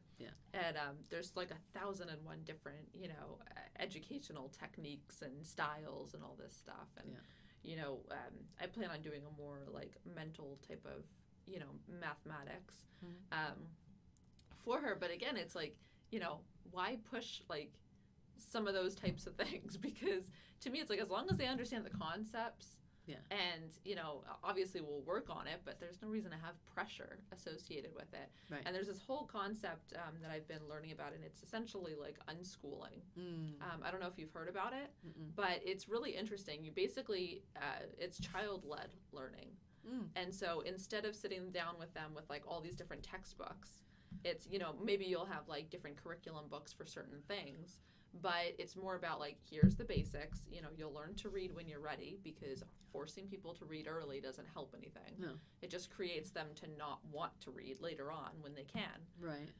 You know, math, same type of thing. It's like everybody learns at their own pace. We're going to work through it, make sure, you know, like get you any help if you need extra help, but really there's no pressure. Yeah. No test taking, you know, nothing like that, because like obviously when you're educating your child, it's kind of hard to not know where they're at. You know what I mean? Like, why test them? Yeah. And create that unnecessary anxiety and pressure. Yeah. You know, and then any sort of like extracurricular type stuff, that's all, you know, child-led. So, okay, maybe, you know, this month my, you know, 6-year-old is really into volcanoes. Let's do a whole unit on volcanoes and learn about that. Yeah. Or, you know, oh, my kid is like super into like nature walks. So let's go on a hike and like go to like the animal conservation center and do like a homeschooling program there. You know what I mean? So it's really child led, and I was like, that's just the coolest thing. Awesome. That's so great. I mean, because this whole idea of everybody sitting in a class, and then that's what everybody has ADD. Yeah. Because they're not made to sit in a class for 8 hours a day or whatever it is. Like they're made to go out and run and jump and play and kick the ball and go out in nature. It's so much better. So much better. And you hear of all these brilliant people who never even finished high school because they couldn't sit still. Oh, yeah. Because they were so brilliant, they wanted to go out and do stuff. It's like, that's the way to live. Oh, absolutely. Not to, you know, like sit and learn the same book and some, you know, and that's the thing too. Keep watching seeing these movies and things about these people questioning, like we read all these books by old white men. Yeah. Like, is that really the the perspective we want to have now? It's everything by some, you know, old white guy in the 1500s. Like, who cares? Yeah. Like, it's a new world, and we need to be more inclusive, and you know, and some of the, you know, they kept reading The Great Gatsby, and they talk about The Great Gatsby, and I'm like, I have never read it. I couldn't get through it. Oh, really? People think it's such an amazing. Have you read it? Yes. Did you like it? Liked it. You like it? Yes. I could not get through it. I don't know why. I don't think I was ever made to read it in class, and I was like, this is a classic. I should read it. And I was like, oh God, I cannot read this book. Yeah. Whereas, like, I'm obsessed with Toni Morrison's books. I'm not familiar with that. So like the writing, like every word has like a million meanings. It's so the writing is so rich. Like her book, The Bluest Eye, is one of those books that I had. One of my favorite teachers ever that I had in college taught the book, and it was just an incredible class. And it's such a good book, and it's so rich, and it's full of metaphors and beautiful writing and beautiful language, and I think she's actually passed away now, and she's Black, and all of her books are set in a Black town, and there's no white people, and it's not like set against like the white man and the white. It's all about the Blackness of it, and people would criticize that, and it's like, this is from her perspective, and there were these towns where people went to be with their own culture, with their own people, with their own beliefs and their own ideas, you know, after slavery and all of that, so they could have this community and not feel less than all the time, although they still had plenty of problems, clearly, or she wouldn't have been writing about it. You know, so it's just, I just love different. I love different, and so I've read tons and tons of books, but her books are really special to me because I think just the writing is so beautiful, and it's just, I just value good writing so much. So she just happens to be one of them, and you know, there's so many, but and it's so people's opinions of writing is so different. Like I have a friend who's obsessed with this book Franny and Zoe by J.D. Salinger. And she was just like, oh, it's so spiritual, and it's so this and it's so that, and I read it and I was like, I just don't get how you think that's so spiritual. Like, yeah, sure, but I liked The Catcher in the Rye much more. But so it's It's everybody has their unique perspective, Mhm. and we're not all going to see the same, things the same way, Yeah. ever. And so you have to be able to shift your perspective. Mhm. Like, I'm willing to allow for her perspective that she loves that book so much because she has her reasons, but she should be okay with me not liking it as much as she does. Yeah. Because we all like the same thing. There would be no reason to have other stuff. Yeah. Or all of us are unique, so we all have our unique perspective on everything. So Yeah. So. And I think a lot of times too, the stuff that we grew up with and kind of our childhood can also help, guide, the kinds of things that we're attracted to later on in life. Yeah. And, I know for me, my favorite things to read were always memoirs. I love reading memoirs. Yeah. I could read them like all day, good. every day. You'll read my book And then. yes, I'm I gonna will. write a memoir. and well, but that's what I love, because when you read them, to me, like, it's always so fascinating. This was actually somebody's life. Right. You know what I mean? And like, nobody writes a memoir if you have a really boring life. You know what I mean? Usually not. Yeah. Or so, just it doesn't get read. Yeah. Or so published. It's usually like, either really trauma based and this person comes out of the trauma and it's just beautiful and amazing and empowering, or it's, this person like, just went through, it's usually traumatic anyway, but this crazy amount of, things that you could never imagine. I read this really great memoir, and I can't remember the name of it off the top of my head, but it was this young Polish girl who had just finished like nursing school right when World War II broke out. And so, the Nazis came in and did their whole thing and like, took over, and she ended up getting put into like one of the commander's houses as a maid, and she was basically helping like funnel in all these different Jewish people that were, and she basically hid them in the cellar of this Nazi captain's home, and would like secretly like sneak food down there, and and it was just really interesting, like these things that, could you imagine, like she knew what she was getting herself into if they were to be found, and still being that selfless of saying, I am 100% know that I will be brutalized and probably murdered if you're found, but I'm willing to take that risk because you're going to be brutalized and murdered if, if you're found too, Sure. And it's just like things like that are so amazing to me. And so like, I've always loved those types of books because it's just like, wow. Like, sure. Yeah. That's, again, the power of the human being to be so selfless. Yeah. In juxtaposition of somebody being really selfish. Yeah. So we have that whole spectrum. We can be anywhere on that spectrum of totally selfless, to where it puts our life in danger, to being totally selfish, and everywhere in between. So, again, what's good or bad, your mind, nothing is good or bad except your thinking makes it so. Yeah. So, I'm sure it's a book as well, but there was a really beautiful movie called A Hidden Life about a German man who refused to fight for the Nazis. And he was imprisoned, and they would torture him to try to get him to, do the Heil Hitler thing. And he just refused. He was just like, I cannot say something against my beliefs. I do not believe in this, and I will not say I am. I will not go. I will not do this. Yeah. And he lost, he got taken from his home and his wife and his daughters, and it's a beautiful, heart-wrenching movie. But it just shows he's like, nope, this is my belief, and I'm sticking with it, and I'm not changing, and nothing you can do. No matter how many of my limbs you break, you will not change me. Yeah. And that's pretty amazing too. Yeah. Just to just be like, that is evil, and that is just wrong. Yeah. And I'm not gonna salute you. Yeah. So people can do some amazing. Yeah, we are resilient, really amazing beings, and when you're standing in your power, you can do anything.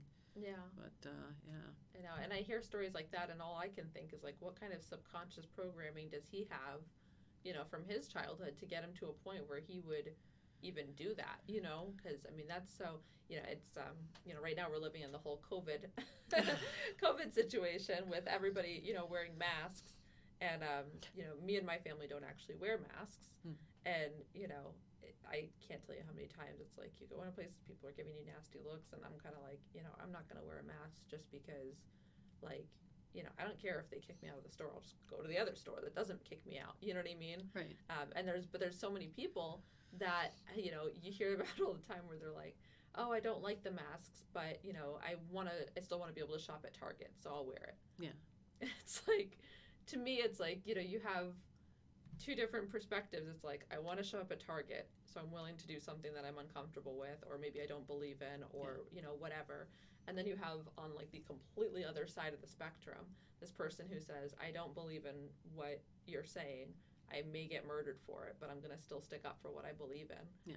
And to me, it just like baffles my mind. It's like, how did we get, and like you said, it's not like anything's right or wrong. I mean, it's all up to the the person's ideas, but it's like, at what point, like, there's got to be some different subconscious programming going on either end, because those are just such bizarre and contrasting.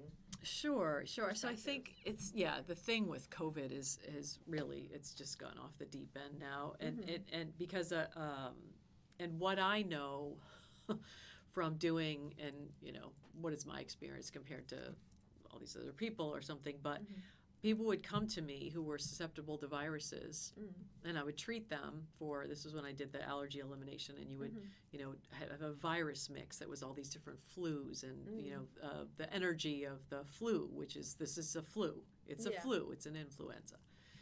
And we have flus every year. We have different flus every year. And this, back when it was a few years ago, there was H1N1. Yeah. And there was SARS. And they said those were going to be pandemics. Yeah. And it was priming us, priming people to fear these viruses, to where we have this situation today. And I'll say that, and people are like, but people are dying from it. And it's like, people die from the flu every year. Yeah.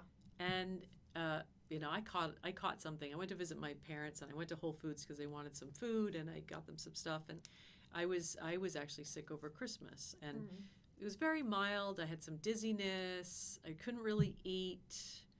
I didn't, really have any vomiting or diarrhea. Maybe had some little, like, very mild fever and chills. That's about 4 days, and then it was kind of over, and I had some fatigue and stuff. And I don't know if it was the dreaded C word or not. I have no idea, but it felt like a flu, and I don't get the flu very often, but I have gotten it in my life. And my attitude is like, well, I hope I got it because now I'm immune to it. Now I've built an immunity to it, and that makes you stronger. Yeah. But there's all this thing about, now they're saying, wear 3 masks. And it's like, you can't breathe. Yeah. You can't breathe like that. Yeah. And, Australia, parts of Australia don't have to wear a mask anymore because they've eradicated it, because they had like the full-on lockdown for however long, and they got rid of it supposedly. I don't know how they can test everyone in the entire, continent. But so I think it's just it's all fear-based. When you're in fear, you attract what you fear. And so and then again, it's like, my dad got tested positive. He had no symptoms, and then I think it was like a week or something later he got tested again, and he was negative. Yeah. So the test, I don't think, is even accurate. Yeah. And I've I had the experience once of I had an office in Concord, and it was my first expensive office, and it was big, and it was like I was trusting that I would have lots of clients, and I to pay the rent every month and everything. And then I got my first electric bill, and the place was just not insulated well. Yeah. And I had it on a normal temperature, and the first electric bill totally freaked me out, and I was like, I won't be able to afford it. Oh my God. I started getting flu-like symptoms because it was emotional. Yeah. And I had actually just read that the flu was also emotional. Yeah. And I was like, here's my proof. Right, yeah. I'm freaking out, I'm in fear, and I'm getting these symptoms. And so I went to the climbing gym and went climbing for a little bit. I didn't have great energy, but I climbed a few routes, and I went home. I made some ginger tea. I went to bed early. I meditated, and next morning I woke up, no symptoms. They were just gone because I just took time, took care of myself, Yeah. didn't do too much. And so, yeah, and some people are like, well, whatever, that's just a fluke or something. But I think everything, including the viruses, has an emotional basis, because your immune system and your nervous system, it's all connected, and your emotions affect all of that. Yeah. And so if everybody could stop being so afraid and know that they have a built-in immune system that's made to respond and build immunity. It's like everything being so like antibacterial now. Yeah. Like that's where these superbugs have come from. Yeah. From the hospital being so sterile. Like Yeah. life isn't sterile. There's bacteria all over this. There's bacteria all over this, everywhere on your skin. Oh yeah. Actually, this is interesting. I had a client who was an ICU nurse, and after she was in there for years, and then she quit that and was doing something else, and she was racing like a road bike. And she was in a race, and she fell and scraped all her skin off. And her skin had been colonized with drug-resistant bacteria. Oh my gosh. And so she almost died from like getting all her skin scraped off, because her other skin, the flesh-eating, this horrible drug-resistant bacteria then got into her wound. And she ended up in the ICU, all sterile with this drug-resistant bacteria. Oh my gosh. So it's like, that's where you get it. Like, I remember one of my clients was like coming for acupuncture, and his wife was coming to me, and then he, she's trying to get him to come, but he was arguing with me about, what it could treat, he's like, well, if I had a drug-resistant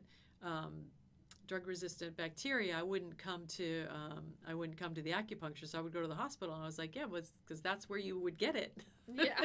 It's in the hospital in the first place. That's where it came from. Yeah. All that sterilizing, and everybody, using hand sanitizer. Yeah. It's like the worst thing ever. I know. Like you should just, go and play in the dirt and get the good bacteria. Like kids will eat dirt, and it's like good for them. So, but everybody, again, that's just all beliefs. My belief is I'm glad I got some kind of flu. Now now I have an immunity to it. And I won't get it again. So, but I believe in the immune system. So, yeah. And the fear-based stuff, the selling of masks and the selling of the vaccinations and all the stuff is all, they don't talk about the immune system because there's no money in it. So there's a lot of stuff going on. I don't know exactly what it is. I just hope, I hope that people are more mindful now, more mindful of stuff. And I don't mind staying at home, and I'm surrounded by nature and I can go outside. So, but I live in a city where, locked in an apartment on lockdown, I think that would be terrible for your mentality and your body and everything else being locked up. And especially if somebody's in a not so good relationship and being locked down and both being at home, or everybody being at home, being driven crazy by the kids who are usually at school. And so much stuff is going on with that. But all your childhood stuff will circle back around and pop its head up when you're kind of least expecting it. And, a lot of people get stuff when their parents die. Like I have many clients who have said that they went into a depression when one or both parents died, because the subconscious is like, well, now they're gone. Even if they didn't have a great relationship, they will get anxiety. It's like, I think I talked about that client who had anxiety. She was adopted. She was given up by her teenage mom. And she had terrible anxiety, and then when she reconnected with her birth mom, the anxiety went away, because her mind was like, oh, I'm with my mom again. And then after she died, the anxiety came back. So it's all that her first experience after being born was to be, ripped from her mother's arms and taken away, and her mother did want to keep her. So that created a lot of fear and anxiety and wondering about survival. And it was funny. She said she could look at her file and all that, and it said what it said about her when they took her to this place to keep her over, until she got adopted by her adoptive parents was will not stop crying. And it's like, well, why wouldn't she? Yeah. Why would she stop crying? She's been torn from her mother's arms. Yeah. She doesn't feel safe. This little baby doesn't feel loved, safe. Who knows what's going to happen? Of course, that would create anxiety and fear and crying. You know, think that's quite normal. Like, right? Yeah. Well, it's just, they think, oh, the baby doesn't know. Oh, they know. Yeah. They know what's going on when they're being ripped from their mother's arms. Yeah. Yeah. Yeah. So, the subconscious, so powerful. So super powerful. Yeah. Yeah. So what would you recommend? I mean, if there were moms that were struggling with, I know there are things that you can do to kind of help out with like postpartum depression, postpartum anxiety. I don't know if you've ever heard of placenta encapsulation, but that's the thing that's gaining some traction. Mm-hmm. And basically what they do is they take the placenta and they go through this process with like certain herbs and stuff, and they put it into capsules. And it's cooked, to a certain form, so that way you can actually ingest it safely. Oh yeah, well the Chinese, that's a Chinese herb. I think they do. Yeah, they give you placenta. Yeah. So yeah, so it's really rich in iron, which is huge because when you just lost a ton of blood, right, it helps kind of sure do all that. It's also very nutrient dense. And there's been a ton of studies that have showed that placenta encapsulation can help decrease the likelihood of developing, postpartum depression and postpartum anxiety. Sure. Because it also triggers, certain hormones, so like oxytocin and things like that. It helps trigger. Absolutely. So I know that there are like certain things, obviously, that you can do. But what would you recommend, I guess, from a hypnotherapist, perspective? I know that you do HypnoFit. But is there anything, if there was, say a mom who sat there and said, I don't know anybody who does HypnoFit, what kind of things could they do at home to kind of help them get through that? So absolutely meditation, anything to calm the mind, because to quiet the mind down, because the mind is it's the thought that produces the feeling. So if there's this running thought, and it might be subconscious or unconscious, it might not be in words necessarily, but meditation will automatically calm the mind down. So, taking care of yourself, making sure you get whatever supplements, again, Chinese herbs, I think you can even get them online now. You can look up, blood deficient. I mean, there's formulas. I don't really do it anymore, but you have to replenish some of those nutrients. So eating a really good diet, and I guess it's gonna be unique to the person. Yeah. But really nourishing themselves, making sure they eat, because now they're probably nursing a baby. They've lost all this blood and fluid. To rest, and not just do a week out of. Don't do what I did. Don't do it. Don't do what Michelle did. Take care of yourself. Rest. You need rest. You've had this baby inside you for almost a year, and there's a lot going on, and then and not beating yourself up for not being some perfect superwoman who can do everything. You gotta give yourself a break. You gotta give yourself a little time to catch up. So again, I think that's a good recommendation. Pretend like you're ill. Yeah. And you're not ill. You've just had a baby, but you've been through a lot of physical trauma and possibly very emotional too. To rest and recover and feed yourself and eat lots of nutrient-rich food. I mean, I'm a meat eater. So I would eat lots of red meat and take, an iron supplement that actually works, because some iron supplements you don't absorb them. Yeah. So I remember people used to take, I think it was some kind of capsule that was like a liquid. Liquid supplements are always better. You absorb them faster. Yeah. And, I just got some vitamin D because I've been thinking about my energy.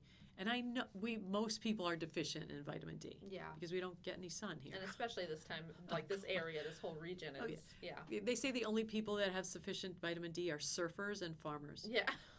in like sunny places. Yeah. So yeah, everybody's deficient in vitamin D. So get yourself a good liquid, some kind of good supplements. I've been taking certain supplements from this one company for years now, probably starting in like 2007 or 8. The company's called Univera, and they're expensive, but man, they're good. They're good, and they have a lot of liquids. And there's one in particular called Xperia. It has Chinese herbs in it that are good for your liver or not liver, but kidneys and lungs. So the kidneys, that's going to be big in for pregnancy and after pregnancy, is the kidneys in Chinese medicine are kind of the pilot light of your body. It's like kind of where your essence is. And so, kind of nourishing your essence and nourishing your blood and your essence. Because the blood is, something you can kind of visualize more. The essence is more, it's more of an idea. And the qi, you can't see your qi, but it's like your breath. And so all the Chinese medicine stuff is really, they're funny. They knew how to nourish the women and give the women good herbs so they could have healthy sons. But so there are a lot of Chinese herbal formulas. So you could look up, post-pregnancy formula, and if you wanted self-diagnose, or call an acupuncturist or an herbalist. You get some good herbs. I mean, a lot of chiropractors and different practitioners use Standard Process is the brand, and a lot of their stuff is organic, and it's made from organic juice, and they grow all their own beets and nutrient rich. I went to visit the farm once because a lot of acupuncturists they invite acupuncturists there and go visit the farm and feed you all this yummy food and from the farm and everything. It's all like green and beautiful, and they grow it all, and then they juice it, and they have this big factory where everything's there's good stuff out there. You can't just go to Walmart and buy a bunch of junk. Don't buy synthetic vitamins and stuff. You're not even absorbing them. So get good stuff. Like you get the good stuff will be cheaper overall. It's like that whole insurance thing. Like feed yourself and take care of yourself, and then you won't, like somebody mentioned pet insurance. I'm like, I buy my cat the most expensive food. That's my pet insurance. He won't get sick from eating a bunch of Friskies, crappy $10 for a giant bag food. Like that's not good for him. That's like that would be like me eating chips every day for the rest of my life. He eats meat and gets like the best food ever. And I put it in his dish, and he's like, and he walks away, and I'm like, oh my God, that's like the most expensive food. What are you doing? But yeah, nourish yourself. Take your time. Don't beat yourself up. Be good to yourself. Take, naps, take baths, enjoy your baby, just rest. Hopefully you have people to take care. Ask for help, ask for help. Ask people for help. Friends, family, whoever can help you. You've been through a lot. It's not, you're going to be spending the rest of your life taking care of these kids and doing. This time, replenish yourself and get your energy back. Eat good food, take herbs, meditate. Tapping, EFT, do you know what that is? No. So EFT, I've been off and on with EFT.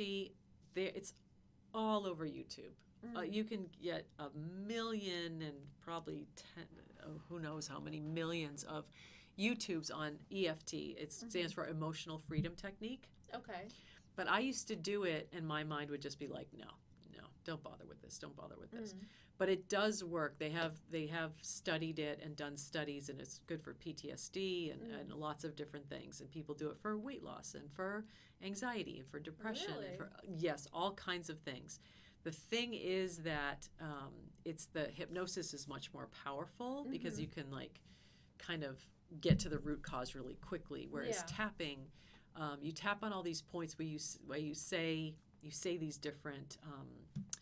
Like a typical one would be, even though I don't feel good enough, I deeply and completely love and accept myself. And even though I know that I'm not good enough, like you say the negative thing while you tap. And it's based on acupuncture. So it's a real thing, and it's like stimulating the acupuncture points. And even though I know I'm not good enough, I still deeply and completely love and accept myself. And even though I know that I'm not good enough and I'll never be good enough, I deeply and completely love and accept myself. And then you tap all these other, you don't have to do both. I usually do both sides with my eyes closed because I like to do overtime, but you tap these certain points, and there's tons and tons of YouTube videos about it. And so you say, I'm not good enough. I know I'm not good enough. I'm not good enough. And then you start to change it. You're like, but maybe I'm good enough. And it's different for different things. So you can get scripts, you can do, they will have it. It's like you do the negative part first, and then you like lessen it. And then you check your emotional charge. Like if I were to think about, like I've been thinking about, getting more clients. When I was first thinking about it, on a scale of 1 to 10, it would be like a 5, like I was feeling kind of anxious about it. And so I would do this thing like, even though I don't have enough clients at the moment, I deeply and completely love and accept myself. And even though I don't have enough clients right now, I deeply and completely love and accept myself. And then I would go through the thing of, I don't have enough clients right now. I'm feeling kind of anxious. I really want to help lots of people, and I've got bills to pay, and kind of whatever. You can write your own script, and then as you go through it, then you're like, one of them I found was like, but I know that I can attract clients using EFT and the power of the universe or something. There's so many different scripts you can use. And so I would, as I tapped more and more, I'd be like, I know what I do helps people.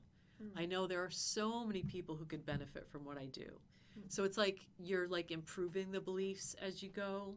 And so it's like, so I know that lots and lots of people need what I do, and I know that as soon as I finish my website, so many people will find me and come to me, and I will be able to help them and feel so fulfilled in the whole while you're tapping. And then you finish and you take a deep breath, and then you see how you feel, and it's usually come down. Like if it was a 5 before, it's come down to like a 2. And then you tap on it again. So you can do it for anything, for making more money. Like I found this book from somebody mentioned in the group. It's called Tapping into Wealth. And I don't remember her name. Margaret, I don't remember her name now, but it's Margaret somebody. And if you Google Tapping into Wealth, you'll find it. And so she talks about the pillars, your beliefs and everything. And so she takes you back. It's almost like hypnosis. She's doing this little online class all on YouTube. She's like, okay, so close your eyes and imagine yourself at 5 or 6 or 7, and you're in your house, and then your parents are there, and there's something going on with money. And so you remember the feelings. And so when I go back to that, I remember feeling my mother's feeling that there would never be enough. And my father being like exhausted because he was working like all the time, working, We're getting called in the middle of the night to go, pronounce someone dead in a nursing home at 3 a.m, and then, never getting back to bed and never getting enough sleep. So, I could feel his frustration, her worry, that we always had enough, but the feeling of her was that there wasn't enough. They've always had enough, but her belief is that it will run out, somebody will take it, whatever. I don't know exactly what her beliefs are.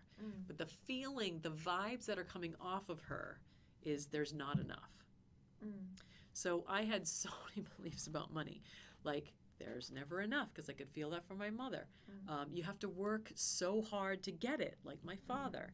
And then the doozy, these people had all this money, but they were miserable, unhappy people. So what is the point? Like, why? I don't want that. Pushing money away. Like, don't give me lots of money. I'll be unhappy and miserable like them.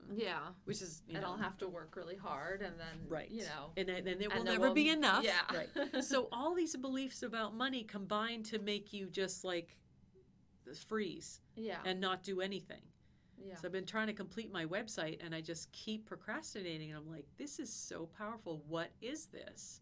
And so when I question it, your mind is like a problem solver.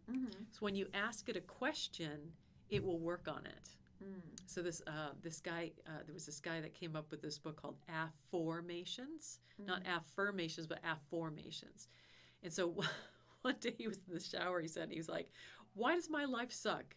why do I not have any money? And he like, everything was in the form of a question. Yeah. And then he started getting answers. So he was like, well, what if I say, why do I have so much money? Why is my life so good? And the mind's like, let me work on that.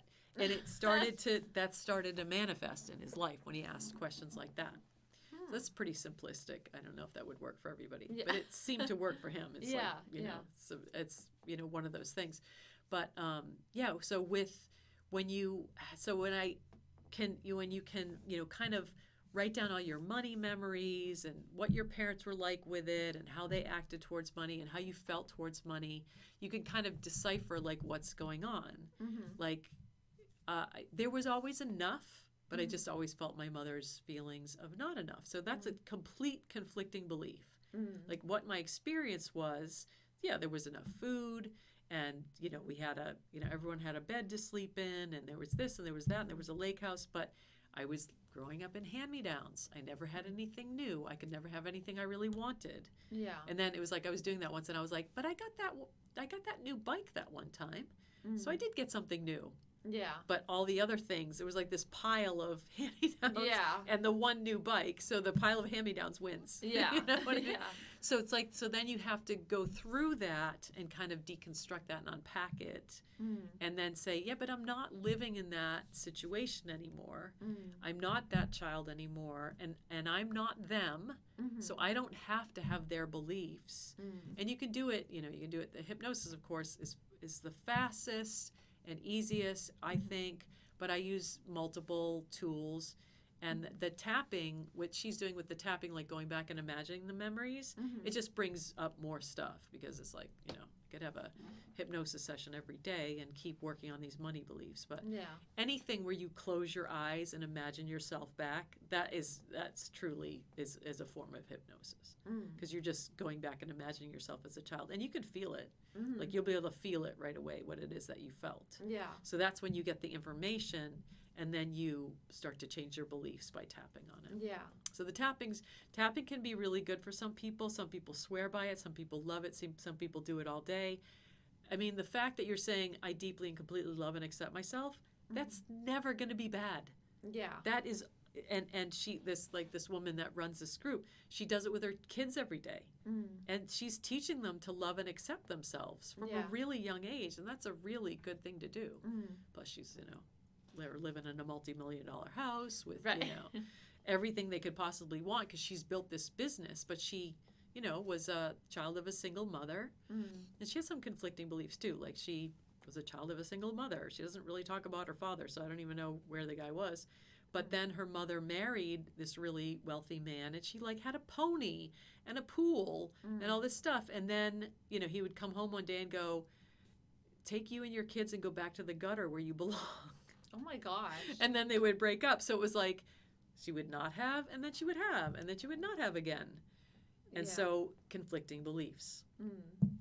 Like, he had lots of money, but he was quite an asshole to say that, go back to the gutter with your, gutter children. So, and again, that can make you believe, well, people with money are really mean. But that's, there's also people with money who are amazing. Yeah. And who are super generous and do tons and tons of good in the world. Yeah. So, it's and the focus is on all these greedy bastards who, use their money for bad things. But so you just have to shift your focus. But it's, and it's funny, because I'll feel myself judging somebody with money. And especially if they've done something bad with it. And I'm just like, okay, that's still coming up. And that's, my mother used to judge people with money all the time. Again, even though she had money. Yeah. So it's just, you have to just break it down, stop telling yourself the old story, use the tapping, use hypnosis. There's a million meditation. Yeah. It just takes longer, but yeah, there's tons of stuff that you can do. Yeah.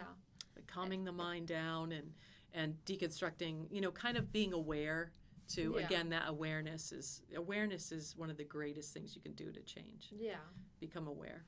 Yeah. Yeah. And we'll kind of wrap this up, pretty soon, because we're getting on, a little towards 2 hours again. Oh, no, we did 2 hours again. Yikes. But real quick, I just thought it was interesting that you were talking about, you can kind of not telling yourself the same story. Yes. And I think that that's huge, especially when you're talking about things like anxiety and depression, because if you're going to sit there and keep telling yourself the same thing, I'm a victim, or this happened to me, this happened to me, this happened to me. Well, who's going to be happy? Like, you can't be happy if you're constantly thinking about these horrible things that happen to you. Right. And just, it just made me think of, my husband. So obviously he grew up in a very traumatic, an abusive situation, and he has a twin sister. And, even though they've now gotten to the point, his mother was a narcissist who would pin children against each other, which is very common with narcissistic parents. And one of the things that, is interesting, that even though they both recognize, like, we both went through a horrible situation, we both dealt with it differently, and we're both out of it, in different ways. But they still deal with it in completely different situations. So it's interesting because every time, like Evan, he's always thinking, let's put this behind me. Like, what happened to me is not me anymore. Like, that was a child. I didn't deserve any of that. It was all, it's my mom's problem, not mine. Yeah. And, let's move on, because now I'm happy. I've got, a wife and children, and, these people aren't even a part of my life anymore, that kind of thing.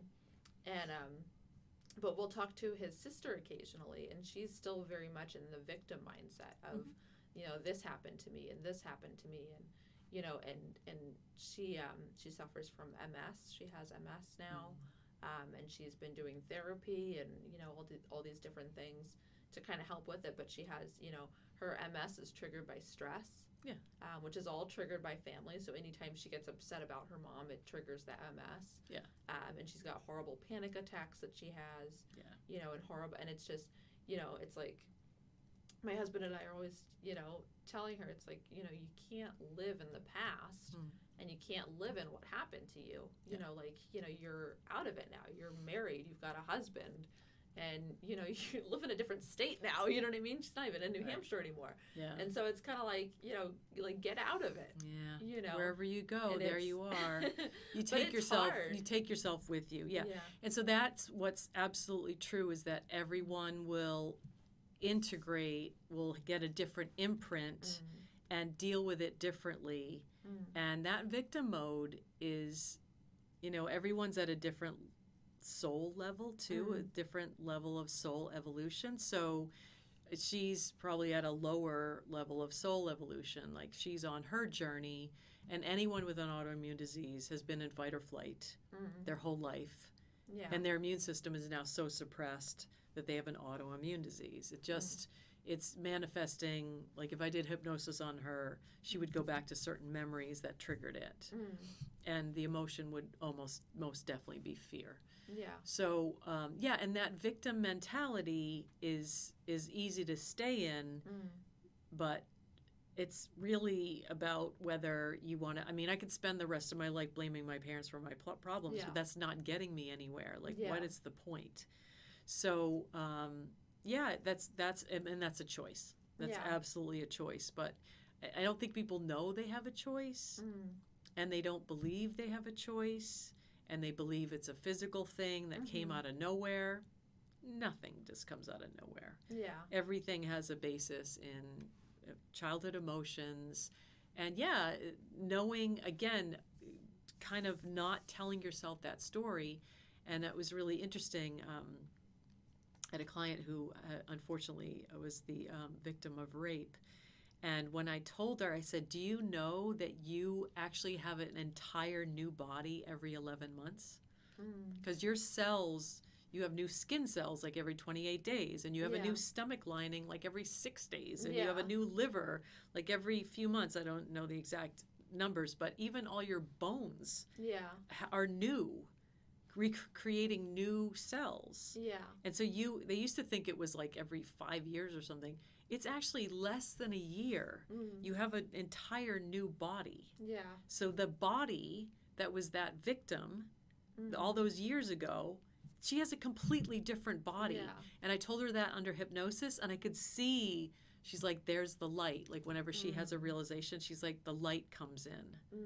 And it almost like when you have like a wound, you have this open, like your heart is broken, and then the light gets in and like heals it almost, and it's like more beautiful because now there's this like where it was fixed with this beautiful golden light, you know what I mean? So yeah, that totally changed her attitude towards what happened to her, because it's like, well, this isn't even that body anymore. This is a whole new body. I mean, of course, you're not the same body when you were a child because you look different and you're bigger, and yeah, you maybe look something like you did, but you have all new cells and you're a totally different person.